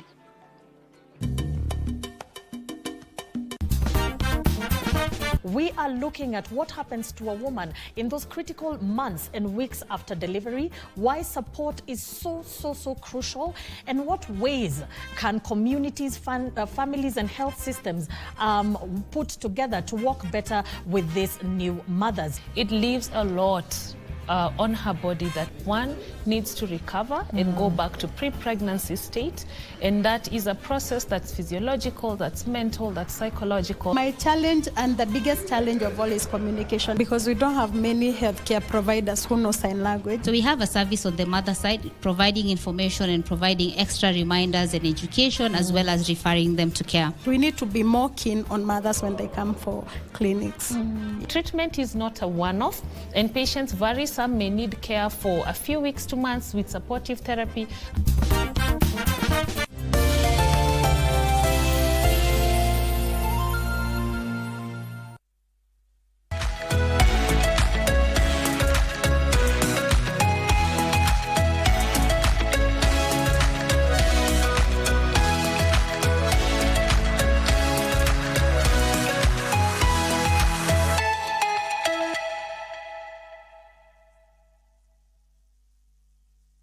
Sana mtazamaji wa KBC Channel 1 sawa na msikilizaji wa KBC Radio Taifa Sauti ya Mkenya. Tunapatana tena Jumanne katika ushirikiano mkubwa wa Radio Taifa sawa na KBC Channel 1 katika Gumzo Pevu, na hii leo pia tutakuwa tunaangazia masuala ya siasa, lakini tutakuwa tunaangazia masuala ya viwanda vyetu hapa nchini. Kwa hivyo tutaangalia mada hali ya sekta ya viwanda hapa nchini Kenya, na kukaribisha ukaweza kuandamana nasi hadi mwisho wa kipindi hiki kufuatia mitandao yetu ya kijamii. Facebook ni KBC Radio Taifa Sauti ya Mkenya, na vile vile kupitia mtandao wa X ni @doramanya @Radio Taifa FM sawa na KBC Channel 1. Iwapo utakuwa na swali, maoni au pia mapendekezo, unaruhusiwa kueleta pale kupitia mitandao yetu ya kijamii. Na mtazamaji na msikilizaji, tunapopatana tena na tunapoendelea kuhakikisha kwamba kila Mkenya anachangia kuijenga Kenya kwenye viwanda, serikali kuchukua hatua kuelekea kuwa taifa lenye uchumi na viwanda ifikapo mwaka 2030, na pia kupitia mikakati inayolenga kuongeza uzalishaji, ajira na thamani ya bidhaa hapa nchini. Kongamano la 3 la viwanda vya Kenya, yani viwanda hivyo vya mwaka 2025 linatarajiwa kuanza rasmi hiyo kesho, na litaangazia mafanikio yaliyopatikana, changamoto zilizopo sawa na mbinu ambazo zinahitajika kuhakikisha maendeleo ya viwanda hapa nchini Kenya. Mtazamaji na msikilizaji, basi leo studioni kutusaidia kuangazia sekta ya viwanda iko vipi, je, uzalishaji katika sekta ya viwanda unaendelea vipi? Tuko naye Daktari Juma Muhwana CBS, katibu katika idara ya viwanda katika Wizara ya Uwekezaji, Biashara na Viwanda, ambaye pia atatupatia mwanga kuhusiana na hali ya viwanda hapa nchini, sera kuu za serikali sawa na nafasi za teknolojia na ubunifu, pamoja na matarajio ambayo tunaangazia kutokana na kongamano hilo ambalo linaanza siku ya kesho kutoka pale KICC. Kumbuka kipindi hiki ni cha Zinga sawa na GMK. Mimi naitwa Dora Manya na kukaribisha tuandamane hadi tamati. Karibu sana Mheshimiwa Daktari Juma Muhwana katika studio zetu. Asante Dora, na niko na furaha kuwa hapa leo tuongee mambo ya viwanda. Naam. Yes. Asante, nimefurahi kukuona. Unajua wewe umekuwa kutoka wizara moja hadi nyingine, lakini kote unakokwenda utendakazi wako pia umekuwa ukionekana vizuri. Tunajaribu lengo letu kuu ni kuhudumia Wakenya, na ni maana sana na ni muhimu sana ya kwamba wakati tunapopata nafasi katika public service tuhudumie Wakenya, tulete tofauti, waone maisha ikienda mbele. Yeah. Asante. Na nafahamu kwamba pia mojawapo ya ajenda za BETA ni kuboresha tu maisha ya wananchi, wafanye biashara ndogo ndogo, mambo na uzalishaji na kama yale. Basi tuanzie pale kwamba lipo kongamano ambalo linakuja, na ni kongamano la 3 la viwanda ambalo linaanza siku ya kesho pale KICC. Kongamano hili linahusu nini haswa? Asante, na ni vizuri pia ndio tuangazie mambo ya kongamano, ile kitu tunaita kwa Kiingereza Industrialization Conference. Hii ni idea ambayo nilianza nayo wakati, kwa sababu kabla nikuje kwa mambo ya viwanda nilikuwa kwa mambo ya elimu, na nilikuwa kwa elimu ya juu ile ya higher education, university education, nikifanya kazi hapo Commission for University Education kuanzia 2013 mpaka 2017, alafu nikaingia kwa mambo ya TVET kuanzia 2018 mpaka nikakuwa katibu mkuu. Na ile kitu nilikuwa nimeanzisha hapo hata nikiwa university education, nakumbuka nilianzisha ile kitu inaita State of University Education in Kenya, na tulianza hiyo 2016 kwa sababu niliona tuna watu wengi ambao wanafanya kazi mzuri na tuna mambo mengi ambayo tunaweza kujifunza kutoka kwa mmoja hadi mwingine, lakini tunaendelea kuchapa kasi, hatusimami tukaangalia tunaenda wapi, ni wapi tumefanya vizuri, ni wapi tumekosea. So nikiwa kwa university education, nakumbuka nilianzisha kitu iliitwa State of University Education ambayo tulianza nayo 2016 na tukafanya 2017. So nilikuwa nimeanza kongamano la vyuo vikuu zote, private na public, na tukaleta hata international mambo ya East Africa universities na Africa na hata ulimwengu, something called the Commonwealth universities. So ni kitu niliona ni ya maana kwa sababu inatupea nafasi ya kuangalia nyuma tunaenda wapi. So wakati niliingia kwa viwanda nikapata tukuwa na kitu kama hiyo. So 2013 tulianza ile first industrialization conference ambayo tulifanyia University of Nairobi, na mwaka uliopita tukaleta kitu ingine ndani bado so tulikuwa na second industrialization conference, but pia tukakuwa na ile kitu inaitwa Changamuka Festival. Tuliona lengo ya hiyo kongamano ni kuleta viwanda pamoja, kuangalia sera ambazo zinafanya kazi katika hiyo sekta, na kuangalia tunatoka wapi kama Kenya, tunauza wapi vitu zetu, but pia tukaona badala ya kuongea tu tukaleta exhibition ndani, ndio tunaita Changamuka Festival. So ukienda KICC kesho tutakuwa na mazungumzo ya hali ya juu ya ministers kutoka region, kutoka Kenya, makatibu wakuu wengine, wale watu ambao wanachangia viwanda, tutakuwa na PS wa energy, tutakuwa na mkurugenzi mkuu wa Kenya Power. Unajua viwanda inahitaji maji, so tutakuwa na PS wa maji. Viwanda inataka raw materials, so lazima tukuwe na PS wa agriculture, tuambie tuko na raw material ile ya kutosha, livestock.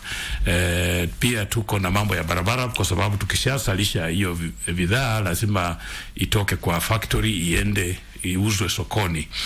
So lazima tukuwe na watu ambao wanaongea mambo ya logistics, mambo ya barabara, mambo ya meli, kwa sababu hizo vitu zingine tunauza ngambo, Marekani, Ulaya, China, India. So hii ni kongamano ambayo inatupea nafasi kupigia kelele mambo ambayo tunafanya katika mambo ya viwanda. Tujiulize tunatoka wapi kama Kenya regionally, wengine pia wanaamuka, tutaendelea namna gani kusalia mbele, kwa sababu vile unajua mambo ya viwanda, nikiongea katika Afrika mzima Kenya tuko kama namba 6 ama 7. Naam, maana nilikuwa nakuja pale umesema ili tuweze kupiga msasa safari yetu katika mambo ya viwanda. Kwa sasa umesema Afrika tuko kama nambari 6 7. Nambari 6 nambari ya kwanza wale wako mbele kabisa kutengeneza ni South Africa, alafu tuko na Morocco, Egypt, Nigeria, Algeria, alafu sisi hapa. So tukiangalia katika East, Central and Southern Africa katika mambo ya viwanda sisi ni namba 2. So South Africa iko mbele na sisi tunafuata. So ni bali tumejiweka vizuri sana na tunataka kuendelea kuenda juu, kwa sababu tunaona sasa wale ndugu zetu na majirani wetu pia wanaanza kuamuka, lakini lazima tuendelee kuenda mbele ili tutengeneze ajira ya vijana na pia kusaidia wakulima kuuza mali yao. Asante sana Bwana Katibu. Hili si kongamano la kwanza, ni kongamano la 3 kama ulivyotaja, na nikiangalia dhima yenu ya mwaka jana ama maudhui yenu ya mwaka jana ilikuwa ni masuala ya artificial intelligence ama masuala ya akili unde. Katika mwaka huu tunaangazia masuala ya kuweza kuhakikisha kwamba viwanda Afrika vinafanya vizuri na kurejesha azma, huku mkihusisha watu wote katika kujenga viwanda, sio tu Kenya bali pia Afrika. Labda kipi ambacho huwa kinapelekea nyinyi kuamua kwamba mwaka huu tunataka kuangalia swala hili na swala hili? Yes, ni muhimu sana kwa sababu tunajua ya kwamba viwanda, huwezi jenga viwanda kama Kenya. Kwa sababu unajua Kenya ile idadi ya watu ni milioni 55. So ukianza kujenga viwanda, lazima viwanda ni kitu kubwa ambayo inasalisha mali mingi, na kwa kawaida ukianza kutengeneza vitu kutoka kwa kiwanda lazima ufikirie soko kubwa. So ile kitu tumefanya kama Kenya ni kuungana na wenzetu, kama tuna muungano wa Afrika Mashariki, the East African Community, na ile inasema ya kwamba ukitengeneza kitu yako hapa Kenya kutoka kwa kiwanda yako, uko na uwezo ya kuuza karibu inji 8 East Africa. So unaweza uza Uganda, Tanzania, Burundi, Rwanda, DRC Congo, South Sudan na Somalia. So ile kitu tumeona dada yangu Dora ni kwamba lazima turudi nyuma tujiulize hii kitu tunaita industrialization ni nini, na sisi kama Afrika tunasimama wapi. Na nikitaka tu kukupea kidogo historia ya hapo ni kwamba the first ile kitu tunaita industrial revolution, ile ndio mambo ya viwanda ilianza mwaka wa 1740 so 1740 hapo United Kingdom ndio tulipata wale watu walianza ufumbuzi ya mambo ya viwanda. That is 300 years ago, miaka 300. Na mambo ya industrialization revolution ilianzia hapo, ikaenda Europe, imeenda Amerikani, wakati wa Europa walienda kuishi Marekani. Mambo ya viwanda, what we call industrial revolution, ilitoka Amerikani, Europa, imeenda Asia. Sasa hii tukiongea mambo ya China, mambo ya India, mambo ya Singapore, Vietnam, Philippines. So sasa hii hizo nchi ambazo ninataja silikuwa na first industrial revolution, zimekuwa na second, third, sai wako kwa ile wanaita fourth industrial revolution, ile ambayo tunasema is powered by ICT and artificial intelligence. Lakini kwa nini tuna focus kwa Afrika? Kwa sababu wakati watu wengine wameenda hiyo step 4, sisi Afrika kulingana na takwimu ya dunia mzima, sisi kama Afrika hatuja experience ile kitu inaitwa first industrial revolution. Yani tunamaanisha bali UK ilikuwa 1740, sisi hatujafika. So kama Afrika tumeendelea kuwa nyuma. Vitu mingi ambayo tunatumia hapa Afrika ni vitu za kuagiza kutoka nje.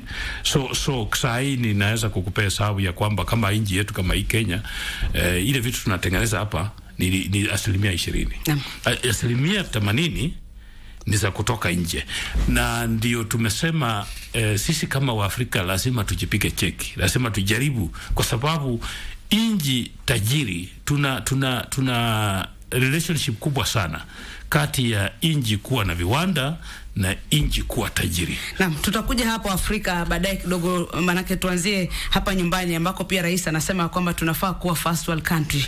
Na nafikiri pia kupitia sekta ya viwanda inafaa kutusaidia kuelekea kufikia pale katika mataifa ambayo yanaongoza. Lakini kwa sasa tukirejea hapa nchini Kenya kwa mfano, ulizungumzia vile hali ilivyo. Unaweza kusema kwamba viwanda vipi labda vinaongoza na vinafanya bora hapa nchini ambavyo unaweza ukatoa tathmini ya tunafanya vizuri, na kufanya vizuri na maanisha kwamba nafasi za ajira zipo, uzalishaji uko juu na mambo kama yale, kuchangia katika pato la taifa. Yes, lengo ya hii serikali unajua ni bottom up economic transformation agenda, na katika hiyo lengo tumeweka viwanda mbalimbali ambazo tuliweka kama priority, vitu ambazo tutaweka maanani. Na kwa mfano tuko na mambo ya textile. Nikianza na hiyo textile, tuko na viwanda zaidi ya 40 hapo Athirifa kwa export promotion zone ambayo tunatengeneza nguo ya kuuza nje. So tuko na viwanda, hizo viwanda karibu 40 zinatuandikia vijana karibu 70,000. Na nguo ambazo tunatoa hapo ni za kimataifa, na tunauza zaidi Marekani kupitia ile mpango inaitwa AGOA, Africa Growth and Opportunity Act. Na nilikuwa niulize kama mkataba wetu na AGOA ulikuwa utamatike. Ilikuwa itamatike, lakini kwa Kiswahili nasema nakani tumepewa nafasi ya I think there's been renewed for 1 year. But najua ya kwamba wizara yetu na wizara ya industry na trade ya US tuko katika masungumuso ya kwamba tuiongeze kwa miaka 16. So najua hata tumekuwa na mikutano hapa Kenya na mikutano Marekani, hata najua hii mwezi tuna delegation kubwa kutoka Amerika inakuja. Kwa hivyo tuna viwanda za mambo ya nguo, tuna viwanda za mambo ya ngozi. Mambo ya ngozi pia vile unajua tuko na ng'ombe mingi, kutengeneza viatu, hizi bags za wasichana na belts na wallet. So hiyo pia tuko nayo kwa na tuko na viwanda mbalimbali kubwa kama Alfarama huko Athi River, na tuko na ndogo Bata, mnaisijua hizo. Na pia bahali ambazo tumeshika sana ni mambo ya ile tunaita agro-processing, mambo ya maziwa for example kwa hii region. Tukiweka KCC na Brookside na wengine tuko juu zaidi. Kwa maziwa ile tunasalisha hapa tunauza Afrika mzima. Tukikuja kwa mambo ya macadamia for example, macadamia tusai tunauza. Tukikuja mambo ya avocado, miaka iliyopita 10 Kenya haikuwa kwa map ya Afrika ama dunia kusalisha avocado, lakini saa hii sisi ndio wasalishaji wa avocado wakubwa katika Afrika mzima. Na tunauza avocado yenyewe, tunauza avocado oil. Najua tuna factories ambazo zimeanza wanatengeneza mafuta ya kujipaka, mafuta ya kupigia kutoka kwa avocado. Tuko na mambo ya fruits. Mambo ya fruits tuko juu sana. Mambo ya juices, unajua kampuni zetu mingi ambazo na ile fruits tunatengeneza hapa zinauzwa dunia mzima. Ukienda kwa mambo ya fruits, flowers and vegetables, saa tukienda karibu unajua headquarter ya mambo ya maua ni Uholanzi. Kenya is the second largest exporter of flowers to Europe through the Netherlands. So unaona ya kwamba tumeshikilia hapo. So katika Europe so mambo ya kusalishaji vile nimetaja hizo machani, kahawa, sukari kwa kiwango, so na hii area yote. So tukiweka hizo zote pamoja, sekta ya viwanda inaandika watu karibu 1500. So tukitoa serikali, the government is the first the largest employer, followed by industry. So viwanda ndio inaandika watu zaidi kufuatia serikali. Na sasa hivi tunaongea na mnaini kimalizia, tuko na zaidi ya viwanda 20,000 katika Kenya, mingi sikiwa hapa Nairobi, Kiambu, Machakos, Kajiado, kidogo huko Kwale, Mombasa, Kilifi, pia Nakuru, Kisumu, Eldoret. Tukiweka, so tuko na viwanda mingi, imeandika watu wengi, lakini hatusemi ya kwamba tumetosheka. Sasa ile kitu tunafanya saa hii tunataka watu wengi, ile nataka kuhimiza wa Kenya, na lazima niseme Dora. Nikiongea mambo ya viwanda kwa sababu mimi ni katibu wa viwanda na ninatoka huko Western Kenya, nikienda nyumbani maswali ile naulizwa zaidi ni, wewe ni katibu wa viwanda, tangu upate hii kazi umeanzisha viwanda ngapi? Lazima niambie wa Kenya kwa sababu hii ni muhimu, ya kwamba kasi ya kuanzisha viwanda, vile nimesema tuko na nchi ambazo ziko industrialized, UK, US, Germany, France and all that. Kasi ya kuanzisha viwanda ni kasi ya private sector, ni kasi ya raia, ni kasi ya MSMEs, ni kasi ya wewe na wile ndugu mwingine. Kasi ya serikali kwa viwanda ni kutengeneza mazingira bora na kutengeneza sheria, so to be a good referee. Sisi kazi yetu ni kuwa referee wale wachezaji kwa hiyo uwanja. Kwa swali litakuwa ni je, kwa sasa tulivyo Kenya, kwamba mmetengeneza mandhari kwa wananchi kuweza kufanya uzalishaji katika viwanda, mandhari ya ufanya biashara na mambo kama yale kwa sasa nchini Kenya? Yes, tumetengeneza, tuko na industrialization policy mzuri sana, tuko na industrialization strategy mzuri sana, lakini kidogo nikiangalia, kwa sababu nimekaa kwa hii sekta sasa miaka, naweza kusema ya kwamba kwa sisi wa Afrika, kitu ya kuanza viwanda tunaona ni kama tuko na uoga kiasi. So tuko na pesa, na wakati tuko na pesa, kila mtu saa hii ukienda, tangu hii devolution ikuje 2013, nikitembea hapa Kiambu, kila mtu amejenga hoteli. Kwangu Bungoma bahari mimi natoka, sisemi tuko na shida na hoteli lakini wakati tuko na pesa kidogo ya kuegeza bahari, tunafikiria sana mpaka tumejenga hoteli. Sangine napata aibu kwa sababu naenda kwa hoteli ya mtu na ule mteja ako naye tu peke yake ni yeye mwenyewe. So nataka kuambia Wakenya wetu, na sangine hata nikiongea na Wakenya watakwambia, unataka tuanze viwanda, pesa itatoka wapi? Na mimi nawauliza, hii pesa mnatumia kuanza hoteli sinatoka wapi. Na nikiongea viwanda, sisemi kiwanda ni kitu lazima ikuwe kubwa kama Nzoia Sugar ama Miasi Sugar. Dada yangu, mimi kwa sababu niko kwa hii mambo ya viwanda, ninajua ya kwamba tuna vitu ndogo ndogo. Unaona hii mesa tumekalia hii, nikikupea mashini ya kutengeneza misumari, hiyo machine is smaller than this. Na utatengeneza misumari inchi 1, inchi 2, na utatengeneza barbed wire, utatengeneza chain link. So nataka kuwaambia Wakenya ya kwamba kiwanda sio lazima kuwe kubwa.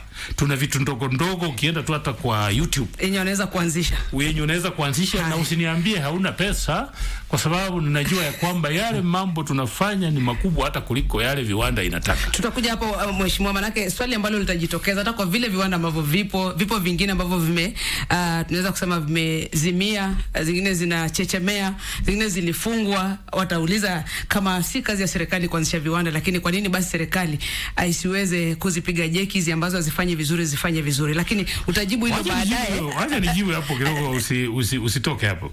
Unajua kwa dakika moja tu mheshimiwa. Yes, kiwanda ni kama binadamu, inazaliwa, inakuwa youth, inaseeka. So wakati mimi kwa sababu natoka Western huko, for example, naambiwa kwa nini for example Pan Paper inafunguliwa, ilifungwa.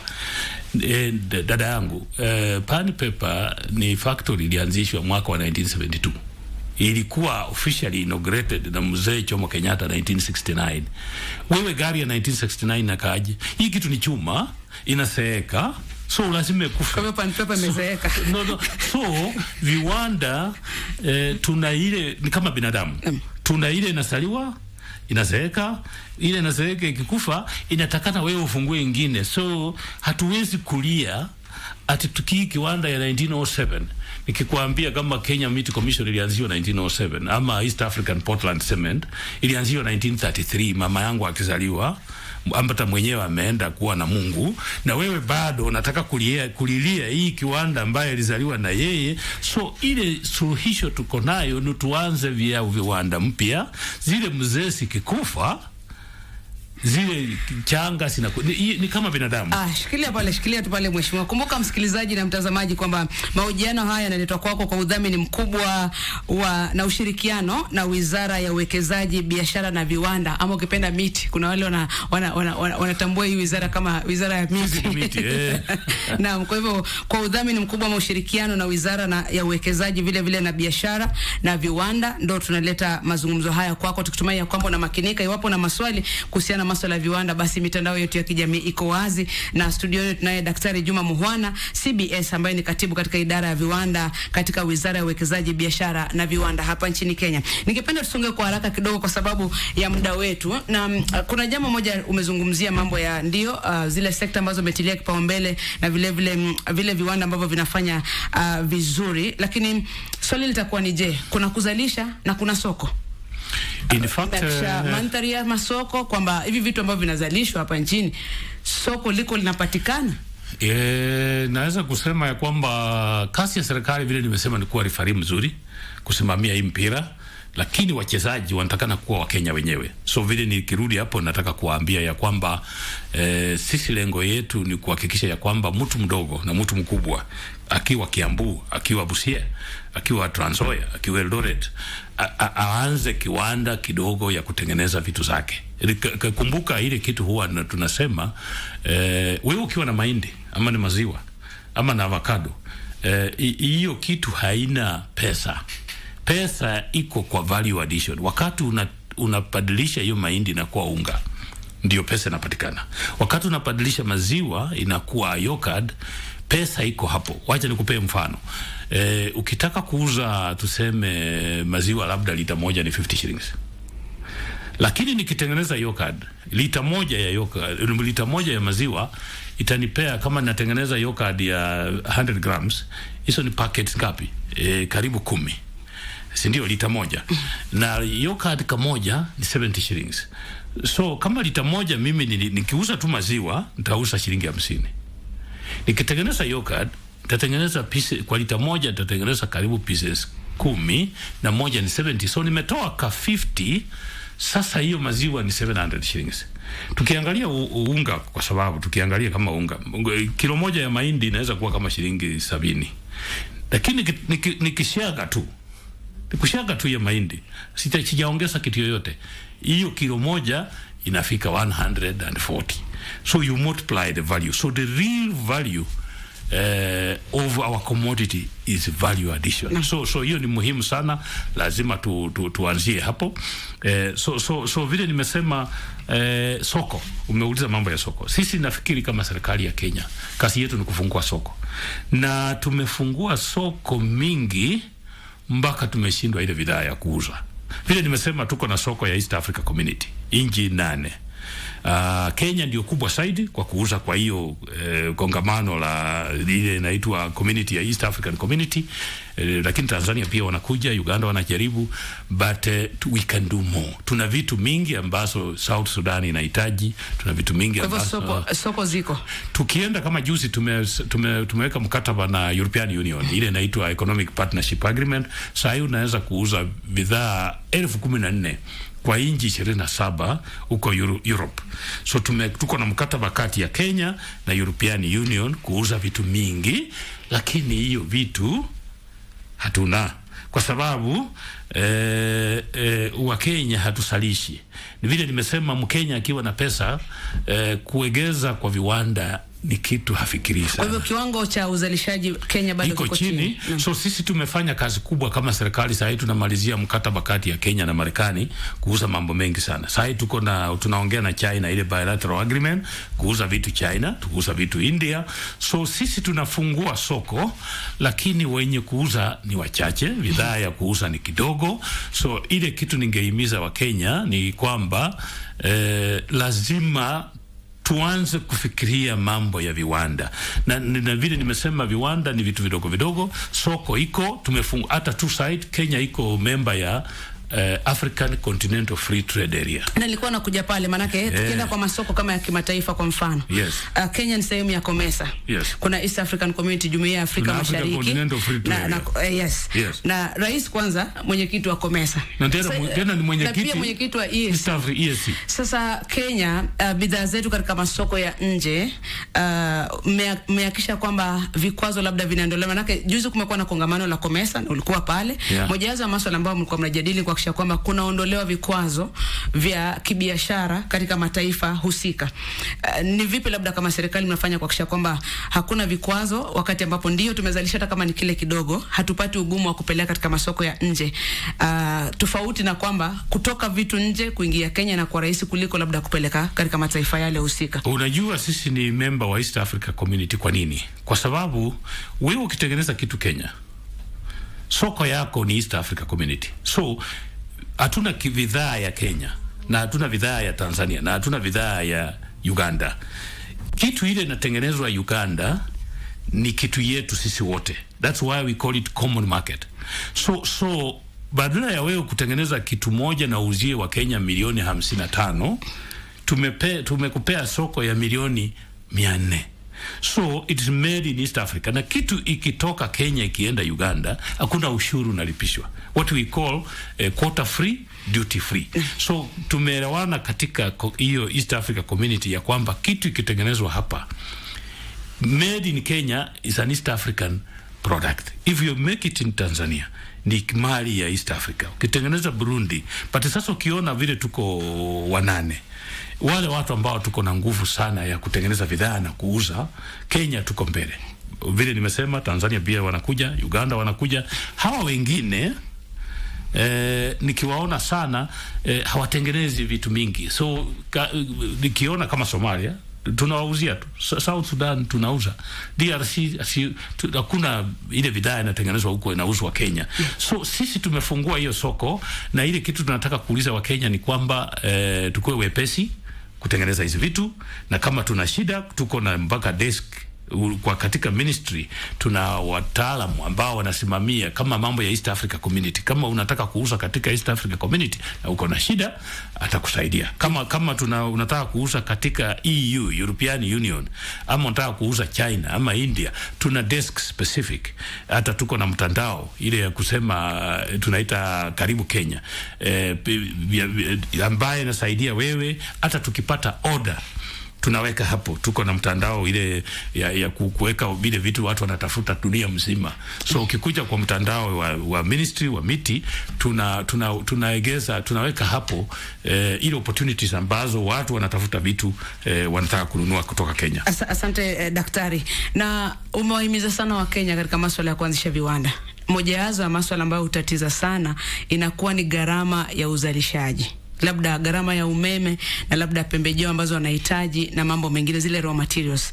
Upande wenu kama serikali, yepi ambao mnafanya kuhakikisha kwamba huyu mwananchi ambaye mnamuhimiza hata kuanza viwanda na kushiriki katika labda mambo ya uuzaji na ukuzaji, kwamba gharama yake ya uzalishaji iko chini, ili kwamba pia apate faida wakati ambapo vile bidhaa vinapelekwa katika masoko? Hii serikali kwanza imeenda mbele kidogo zaidi. Hatuongei tu. Tulijua ya kwamba ukitaka kuanza kiwanda unafanya nini? Ununue shamba, ufanye change of user kutoka agricultural use ikuwe ya shamba ambayo inaweza fanya kiwanda, ujenge kiwanda, ujenge ile fence yake, ununue mashini kutoka China uweke hapo. Hiyo kazi yote tumekutolea. Kwa nini? Hii serikali iko na mpango inaitwa County Aggregation and Industrial Park.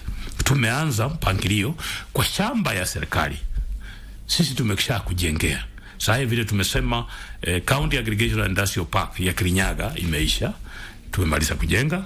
Wewe ni kuenda huko ni kununua mashine na kuweka na kuanza kutengeneza vitu zako. Embu imeisha, Meru imeisha, Busia tuko karibu kabisa kuisha, Wasingishu, Bungoma. So na tunajukua shamba ya serikali, tumejenga, tunaweza weka factory 8 pamoja. So ukienda hapo Sangalo, Bungoma, tumeshajenga 1000 square meter warehouse ambayo unaweza weka machine. Hata tumeenda mbali kidogo. Kwa some of the counties sasa tunanunua mpaka machine, kwa sababu tumeidentify kwa kila county bidhaa 3 muhimu ambazo zinaweza tengenezwa. Kama Busia tumesema tunaweza tengeneza sunflower oil, tunaweza kutengeneza mambo ya samaki na cotton. So tunanunua hata hiyo mashini tunaweka hapo. So wewe ukitaka kufanya sasa value addition ama manufacturing, unakuja tu kubook machine. Unasema mimi niko na mahindi yangu, kama Bungoma hapo mahindi ni priority, niko na magunia 600, nataka kusiaka Wednesday. Unakuja unasiaga unga yako, unaenda nayo unapack, unaita dora ugali ama unaita nini, kitu kama hiyo. So now we have given you an opportunity for you to manufacture without owning the factory, without owning the machinery. Wewe unaleta raw material, tunakutengenezea, unaenda unapack, you brand it the way you want. Ukimaliza kuuza unarudi tena, what we are calling common manufacturing facility. Na vile tunaongea saa hii karibu 13 inaisha huko Homa Bay, huko Migori, Kisii, very advanced, Nakuru. So hiyo ni mpango serikali imekuja nayo ya kusema, kwa sababu Wakenya wanaona ni gharama kubwa kufanya mambo ya viwanda, wacha tuwarahisishe. So saa hii wewe kazi yako kununua raw material, unakuja tunakutengenezea, kama ni avocado oil unapack, unaenda kutafuta soko, ukimaliza kuuza unakuja na avocado ingine na sisi tunakutengenezea. So tuna mikakati kama hiyo ambayo tunafikiria ya kwamba itakuja kusaidia watu wetu ili waanze kufikiria pia kuingia kwa mambo ya kutengeneza bidhaa na kuwekeza katika viwanda. Naam. Muda si mrefu nataka tusikie wananchi wanasema namna gani, lakini najua moja ya changamoto ambazo pia zimekuepo labda ni masuala ya teknolojia, manake tunasongea katika mambo ya teknolojia, na ni vema kwamba mwaka jana ilikuwa mambo ya teknolojia na akiliunde, yani artificial intelligence. Sijui vipi mnahusisha mambo ya teknolojia katika kuboresha masuala ya ukuzaji wa viwanda hapa nchini? Vile nilisema, Wakenya wanaogopa kidogo mambo ya viwanda, kwa sababu wakienda kwa factory wakiona hiyo kitu inafanya kazi, ni kama hatuelewi inafanya kazi namna gani. So wanaona tu kitu inasonga, alafu nguo inatoka, kitu inasonga, mafuta inatoka. Nataka kuwaeleza hivi, wewe ukinunua machine ya kutengeneza tuseme avocado oil ama miwa, ukiweka tu miwa, sio lazima uwe umesomewa hiyo kazi. Wataalamu ambao wanatengeneza hizo mashine wamefanya research yao. Wewe kazi yako ni kuweka miwa na sukari itatoka. Vile hiyo kazi inafanywa, hauhitaji hata kuelewa. So ile kitu nataka kuambia Wakenya, tusiokope mambo ya viwanda kwa sababu tunafikiria ni kitu ya engineers, ni kitu ya watu wamesomea siji mambo gani. Sahi tumeincorporate mambo ya teknolojia, automation, hizi hata ukitaka ikupakie. So wewe ukitaka kuenda kwa mambo ya viwanda, hata mimi wanatembelea hata ndugu zetu wa India hao wenye wako na viwanda, hawaelewi inafanya kazi namna gani. Lakini ameiweka hapo, anajua ukiweka mahindi hapo unge atatoka hapo. Basi hiyo ndio muhimu. Hii nyingine utajifunza polepole. Lakini na maana pia kuna haja ya uhamasisho basi zaidi kwa wananchi. Yes, kwa sababu nafikiri pia hali yetu ya elimu ni kwamba ni kama mambo ya viwanda ni kitu we don't interact with them. So watu wengi, kila mtu anataka kuwa daktari, kila mtu anataka kuwa lawyer, si ndio? Lakini lazima tusalishe. Na kwa nini? Kwa sababu tunaongea mambo ya, huwa nasikia Wakenya wakiongea mambo ya cost of living. Na saa ngine tunachukua muda mrefu sana kuongea kama ni cost of living iko juu ama iko chini. Nataka kuambia Dora ya kwamba kama sisi tuna import sana, tunaleta bidhaa kutoka nje, inamaanisha mwezi kiisha, mimi nikikula mshahara, wewe ukikula mshahara, huyo ndugu yako akikula mshahara, sisi wote tunachukua pesa yetu tunapeleka China kununua bidhaa. So hatuwezi kuongea juu ya cost of living kama hatujasalisha vitu za Kenya na tukauza. Na nataka kuambia Wakenya, tuna hii kisungumukuti ya kwamba Wakenya wanafikiria ile vitu ambazo zinatengenezwa Kenya sio sa hali ya juu, so tunapenda ile import kwa sababu ni Kenya inauza bidhaa Marekani, tunauza European Union, tunauza dunia mzima.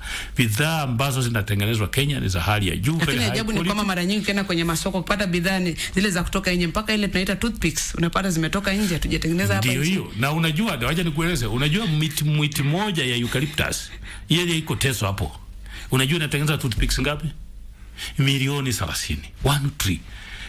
And you know the machine ya kutengeneza hiyo toothpick, enda YouTube uulize tu machine ya toothpick. Hiyo kitu ni karibu 900,000. Na wewe utakuwa unatengeneza toothpick yako. So unaongea kama 900,000 ni shilingi 20,000. No, but tuna Wakenya wamejenga hoteli ya milioni 50. So wewe Dora, kama nimejenga hoteli ya milioni 50 Nakuru, kwa nini singetengeneza kitu ya kutengeneza toothpick? Shikilia pale, nataka tuende tupokee simu za wananchi. Katibu, uko na shida na hoteli. Unataka tuende kwa viwanda. Hiyo hoteli imekuwa mingi sana. Hoteli zimekuwa nyingi. Msikilizaji na mtazamaji, tutakupatia nafasi kuleta maswali yako kwa ufupi tena zaidi. Upande wa pili wa Radio Taifa tutapokea simu chache. Kumbuka majadiliano haya ni kwa ushirikiano na Wizara ya Uwekezaji, Biashara na Viwanda, yani MITI. Kwa sasa upande wa pili, Cynthia, tupokee simu chache. Asante sana mwenzangu Dora, mazungumzo mazuri sana hapo na Daktari Juma Mukwana ambaye ni katibu mkuu wa mazingira. Kwa hivyo msikilizaji, umesikiliza mazungumzo haya, unaweza kupiga simu kupitia nambari yetu 0700176699. Tafadhali kama una swali lolote pale, katibu mkuu yuko hapo kukujibu. Radio Taifa, hello. Hello, Cynthia. Yes. Mimi naunga Mukwana, naongea vizuri daktari. Naam. Wakenya ni wengi ni wavivu. Hawataki kuinvest. Haya, asante. Radio Taifa, hello. Hello, Cynthia. Naam. Habari yako dadangu, umemkaje? Salama sana, karibu sana. Unaongea baraza wa witu. Karibu sana baraza, swali lako kwa bwana PS ni gani? Swali langu la kwanza ni kuhusu kilimo, kuna upande wa kilimo cha pamba. Walitupa, serikali ilitupatia mbegu ikatuambia kwamba tupande kilimo cha pamba. Sasa hii pamba kununua ni tatizo. Atueleze shida iko wapi? Hiyo swali la kwanza. Swali ya pili, nimemnukuu kwa matamshi yake, amesema kwamba kama kuna viwanda vya kitambo lazima vife. Sasa kwani lazima vife kivipi? Kwa nini hawajatengeneza vingine? Kwa sababu kama kiwanda ya Mumia Simbona imekufa mpaka sasa, anasema kuna kiwanda lazima ife. Hapo mimi sikumuelewa vizuri hivyo. Haya, bila shaka atafafanua. Acha nishike nyingine ya tatu. Radio Taifa, hello. Hello. Yes. Jambo. Salama sana, karibu. Asante. Mimi naitwa Said Bahla. toka Lamu. Karibu sana, habari ya Lamu Saida? Mimi namueleza kwa kuwa sisi kufungua viwanda siko kwa kuwa tunashindwa, lakini kitu tunaangalia kupata leseni. Unaona, kupata leseni inakuwa shida. Sasa hii leseni imekuwa, kuna serikali kubwa inakombainiwa hapo na serikali za county, inakuwa sasa wewe unapelekwa mbio kama kwa wanataka kuangusha. Kwa hivyo hiyo waangalie, hata kama anasema ametengezea mazingira, lakini waangalie upande wa kupata leseni ya kuendeleza hii maneno, waipunguze ili wawe friendly na wananchi. Haya, Dora, naona leo simu zinawaka kuwaka moto. Wacha nishike last but not least Radio Taifa. Halo. Mchungaji Pastor Captain Hamasi tusikele nalo Cynthia bwana hizo sio Cynthia. Amina. Ningependa tu kuuliza swali, kama mimi nimezaliwa kwa hii kitake Rwanda cha West Kenya, hii cha Kaparasi, na kikiundwa nilikuwa nikiona na nilifanya kazi hapo. Lakini kwa nini hawezi train wale watu wa sehemu hiyo? Nakuta mainjinia wengi, watu wengi wale wanafanya kazi kubwa kubwa hapo wanatoka kaunti zingine, na ile kaunti wanawachwa. Ya sawa sawa. Dora, labda upande wako tafadhali. Asante sana Cynthia, na vile vile msikilizaji na mtazamaji kwa hizo simu, na ni simu ambazo zina maswali ambayo ni umuhimu sana, na tuna dakika chache sana mheshimiwa kuweza kujibu hayo maswali, na ningependa kuna yale ambayo utayaweka kwa pamoja. Tuanze na swala la leseni kwanza. Wanasema tunataka kuanzisha viwanda, changamoto kubwa gharama ya leseni ama kuipata leseni. Sahi vile tunajua mambo ya viwanda is not devolved. But kulingana na mimi vile nimesema, kupitia kwa ile mfano ya County Aggregation and Industrial Park, tuko na kitabu tumesimplify sasa mambo ya license. Kwa hivyo nataka kuambia ndugu yangu kutoka Lamu ya kwamba mambo ya license ni mambo tumeshughulikia, tumeelewana na county kusimplify hiyo process. Hata ulikiona hii wiki tulikuwa, waziri yangu alikuwa na launch ile kitu inaitwa County Competitive Index. Tumeanza mpaka competition ya counties kulingana na vile wamefanya biashara ikuwe rahisi katika kaunti yao. So ni kitu tunashughulikia. Ndugu yangu Barasa, mambo ya pamba hiyo nimesukuma sana. Mnajua nimekuwa hapo Teso, nimekuwa hapo Nambale, nimekuwa Vunyula, na tumepeana mbegu kwa sababu tunataka ile nguo ambayo tunatengeneza hapa, pamba yake ilikuwa inatoka India. Wakati hii serikali ilianza kufanya kazi tulikuwa na less than 5,000 acres ya pamba. Sasa hivi vile tunaongea tumefikisha karibu eka 1,200. Lakini pamba tumepeana mbegu, hata bei ilikuwa shilingi 50 kwa kilo tukianza. Sasa hivi imefika karibu shilingi 75. Sikujua mkulima ako na shida ya kununua. Nitaongea na wenye wananunua because ni private sector, but najua ya kwamba ile pamba wanatafuta ni kumingi sana kuliko vile tunasalisha. Najua hata Rivertex ambayo pia wananunua hiyo pamba. Tulikuwa na serikali hapo tumelis kwa miaka 21 kwa private sector ambayo sasa nataka hata pamba mingi kuliko. So najua ya kwamba hiyo area tuko sawa. Lakini sekunde 30 tu, mbegu ndio mnahakisha kwamba wanapata mbegu salama, lakini viwanda vyenye jinari zenyewe, patie mfano kama Malakisi. Jinari tumeshajenga. Tumejenga hapo Rwanda Busia. Tuna jinari mpya ambayo serikali imejenga hapo. Sasa hivi tunaongea tuna mpango ya kujenga jinari hapo Malakisi, ile iko imeseeka. Na Mbale pia tuko na mpango. So but sai tuko na jinari moja Busia, tuko na jinari Paringo ile inaitwa Salawa jinari, tuko na jinari Kitui. So karibu Kenya mzima tuko na jinari karibu 10 zinafanya kazi, bado tunajenga zingine. Alafu kwa mambo ya factory kukufa, unajua Dora, watu wetu wanapiga hesabu, wanasema wakati wanaita factory wanafikiria factory ni kitu ya serikali. Wacha nikuambie sasa, mimi nikiwa kijana tulikuwa na factory 2 ya miwa huko Western, ilikuwa Mumias na Nzoia. Sasa hizi ile factory tuko nazo kwa hizo county, niseme tu hizo 2 kwa sababu Nzoia iko Bungoma na Mumias iko Kakamega. Kakamega peke yake iko na viwanda 3. Bungoma peke yake iko na, so tuko na Mumias, tuko na Kabaras na tuko na West Kenya. Tukikuja Bungoma tulikuwa na Nzoia, sasa tuko na Nzoia na tuko na Naitirisho. Na umejibu swali, kuna mtu kama uliza Bungoma kuna viwanda vingapi? So namba ya viwanda imeongezeka, lakini sasa unajua kwa akili ya mkulima kiwanda ni ile ya serikali. Lakini ukiona baadhi tulikuwa na viwanda 2 1990, sasa hivi tuko na viwanda 5. ya miwa tu peke yake kwa hizo kaunti mbili, Kakamega na Bungoma. So ni kusemekana ya kwamba ile tunaelewana na yeye ya kwamba vile kimoja inazeeka, zingine mpya zinakuja na tunaenda mbele, na vile tumesema mambo ya viwanda ni mambo ya private sector. La mwisho nafikiri tumesema mambo ya kuegeza. Nafikiri ule wa kwanza alisema tu ana support maoni yangu na ya kwamba Wakenya waegeze katika mambo ya viwanda, tusikue waoga. Hii ni nchi yetu na lazima tuijenge kwa kutengeneza viwanda. Naam. Asante sana kwa kujibu haya maswali. Na tukimalizia tu, pia wanasema siku zote mgala muoe na haki mpe. Yupo jamaa anaitwa Manuel Misiko anasema bwana PS ni kati ya wale waheshimiwa ambao wanafanya kazi mzuri, working hard for Kenya. Anasema congratulations son of the land. Anaitwa Emmanuel Misiko. Asante Manuel, kasi tutachapa, inji tutajenga, hata kama ni kwa nguvu. Naam. Asante.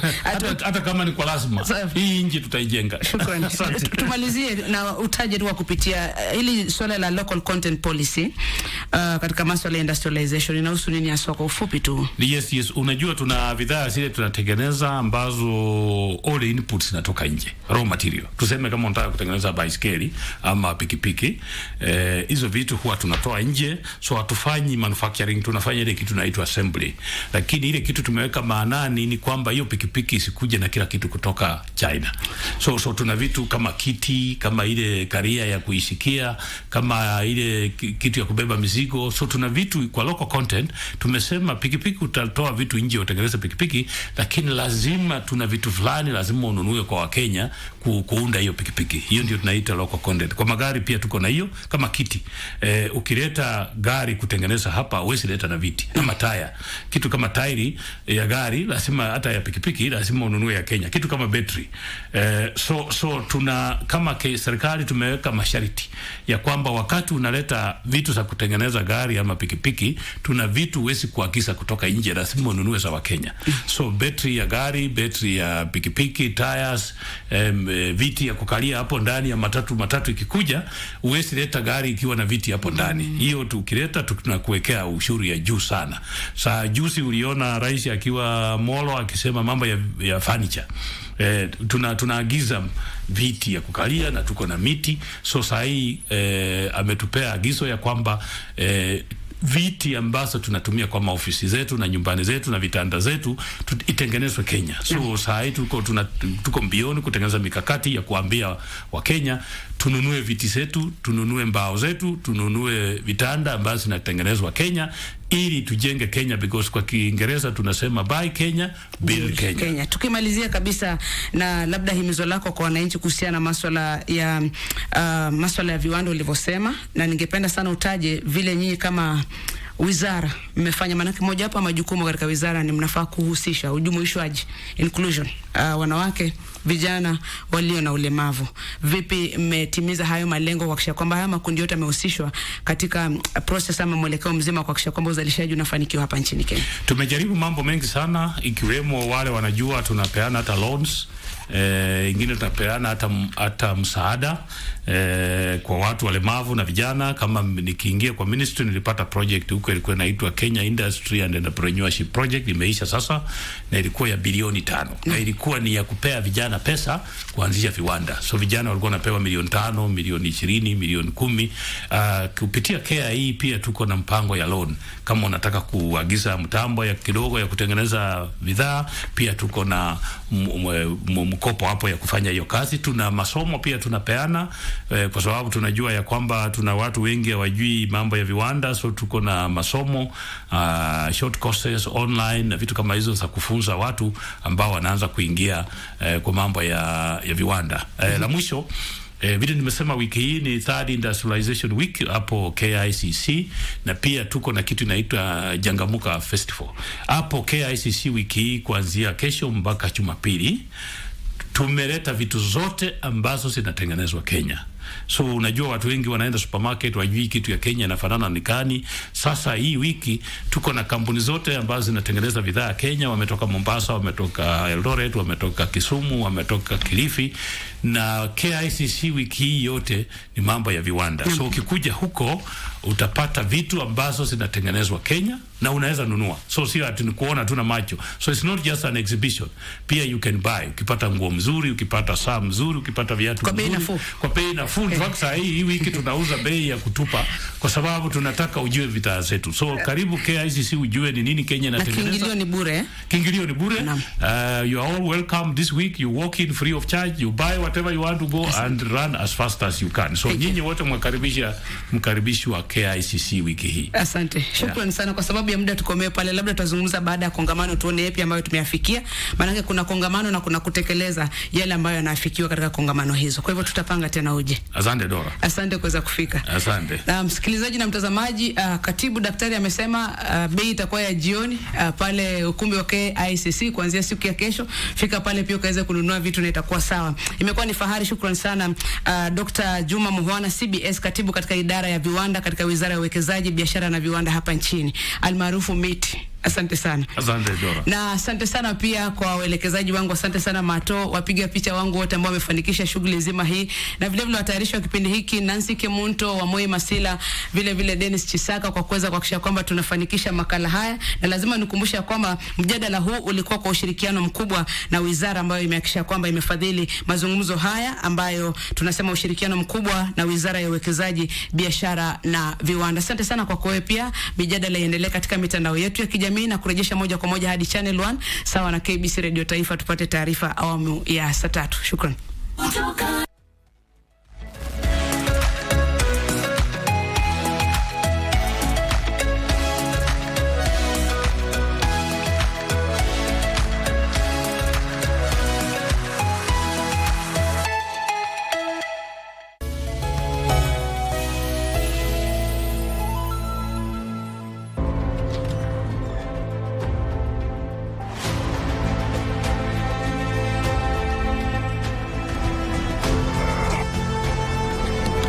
President, Dr. Chung got shot. Huh? Never asked anyone to cut corners, and I never will.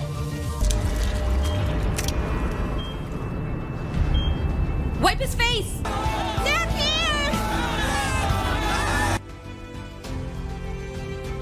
Defibrillator, 200. Clear!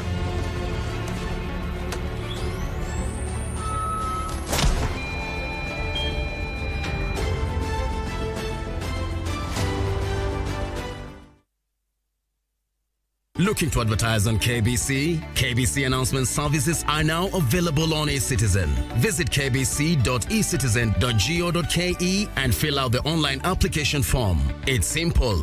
1. Complete the form.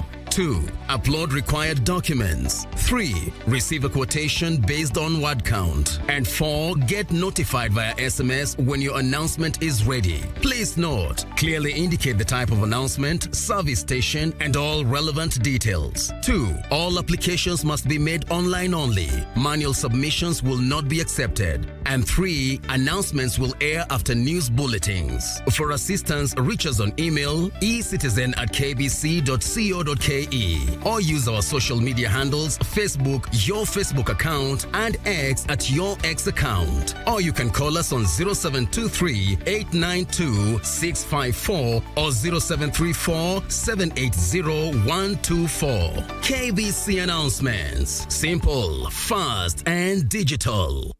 Ejeje kuja home tena. Elijah, uko wapi Aki? Ninajua tu akuji, twende tukalale. Kwani una mpango wa kuniangamizia hapa? Wewe ndo umejitakia, sio mimi. Wewe unafanya nini hapa wewe? Ile sema hiyo swali ni moja. Ndani ya yeye akona swali yako. Ati wanzangu wakinichongoa. Chongoa. Cindy. Mama Kenti nisaidie.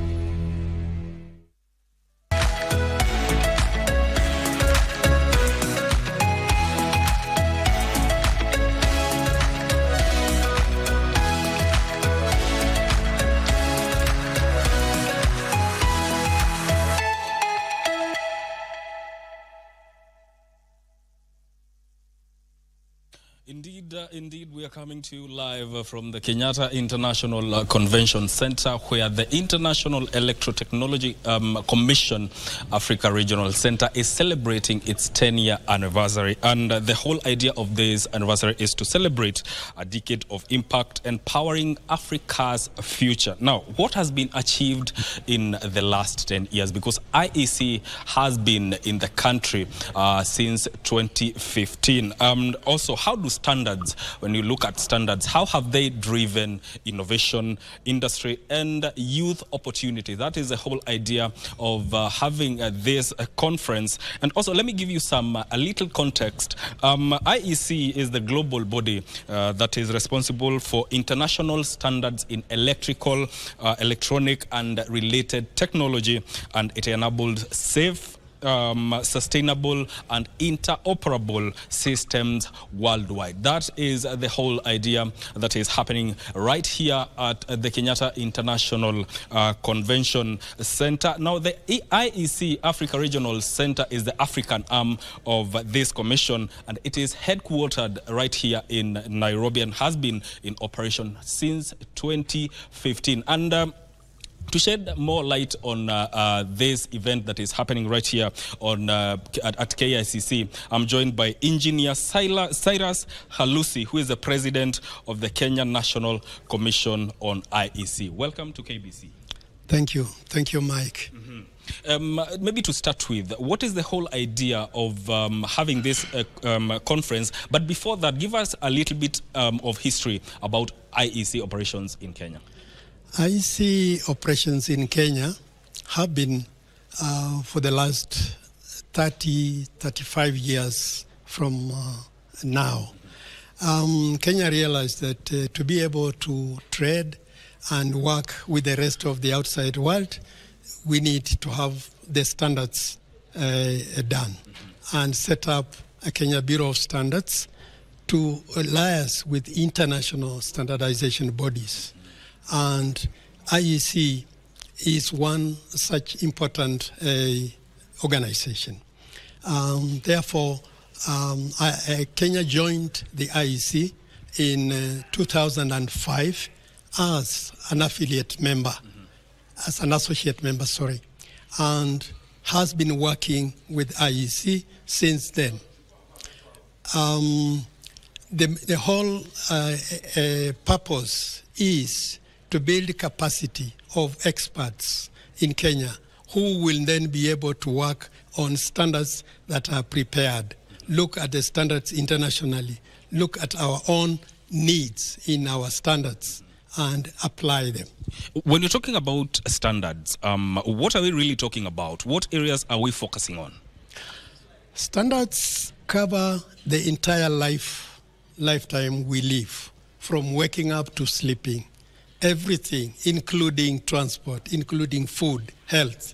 All those are made according to standards so that the users, the consumers, and the manufacturers are speaking one language. When you want a product or a service, if you quote the standard, then you know what you want. The standard gives the minimum characteristics or the minimum needs. Others go even higher. And therefore, in our everyday life, we need standards. And these standards also enable trade, business, because somebody will know what they are buying because of the standard. It is also important to note that standards are not just documents, and they are not on the shelf. They are living documents. Each standard has a lifetime. Every 3 or 4 or 5 years, it is reviewed. And therefore, additions are put in, omissions are done to adopt the current situation. You know, Kenya is hosting this event through the Kenya Bureau of Standards. How do you say the level of standards have improved in the last 10 years, having worked together with IEC? I will say there's been quite a lot of improvement. When IEC looked for a region in Africa where to set up, we took the opportunity to lure IEC to do the regional center here in Africa because Kenya is central. And also the participation of Kenyan experts was substantial in IEC. And therefore, we as Kenya have gained. First, in capacity building, we have had our experts also trained in webinars, in physical meetings, in other trainings. We bring in the experts and they do the training for our experts to understand how to make the standards, how to review them. Number two, Kenya has gained a lot by the young people. There is a chapter in IEC for young professionals. And since 2012, Kenya has sent 2 young professionals every year to the general meeting to get exposure and to get training.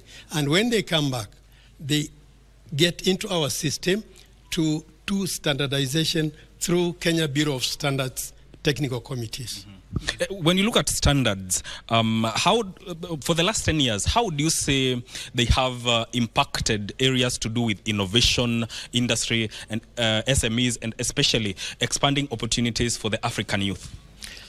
I think the standards have done a lot in terms of giving what is expected and also giving opportunities for innovation, because the standard will give what is required, say, of a product.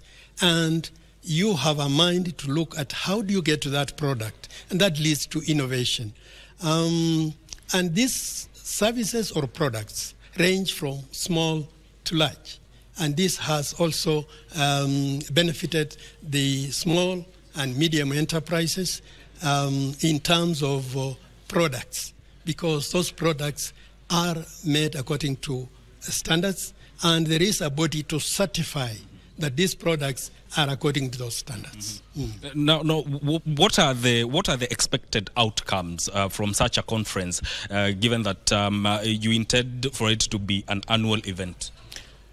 This conference, first of all, it gives exposure to the experts. Secondly, it allows networking.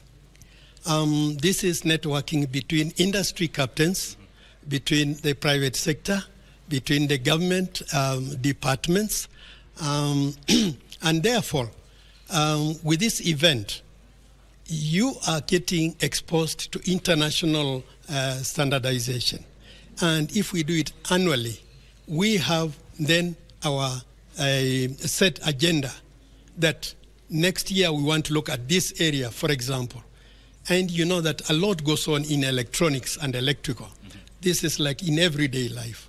And therefore, we need to know what products are we getting, up to what standards they are. And this sort of event will bring awareness and will give the platform to share ideas. And finally, from a continental perspective, what does it mean for Africa adopting these IEC standards in terms of trade, especially with other countries? I think this is a direct benefit to the Africa continental free trade area. We are looking at trading amongst ourselves. We are looking at trading with the outside. And standards is the bridge in between. This is what will allow us to be able to reach those customers and them to reach us as Africa. Thank you so much. That is Engineer Cyrus Halusi, who is the president of the Kenya National Commission on IEC. Of course, we'll be bringing you more on this event as it unfolds. And keep it KBC Channel 1.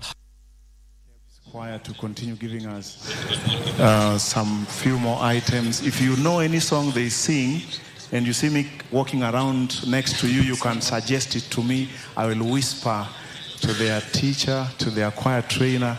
I love listening to them. Let them sing another item.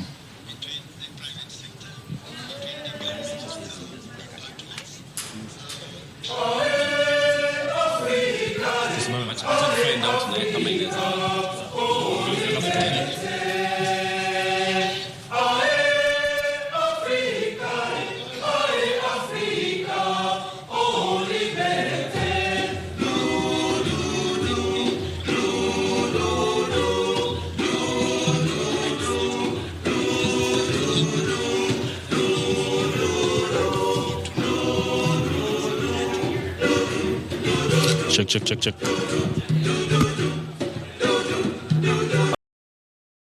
Africa Regional Center is celebrating the 10-year anniversary since inception right here in Nairobi. Remember that IEC comprises of over 40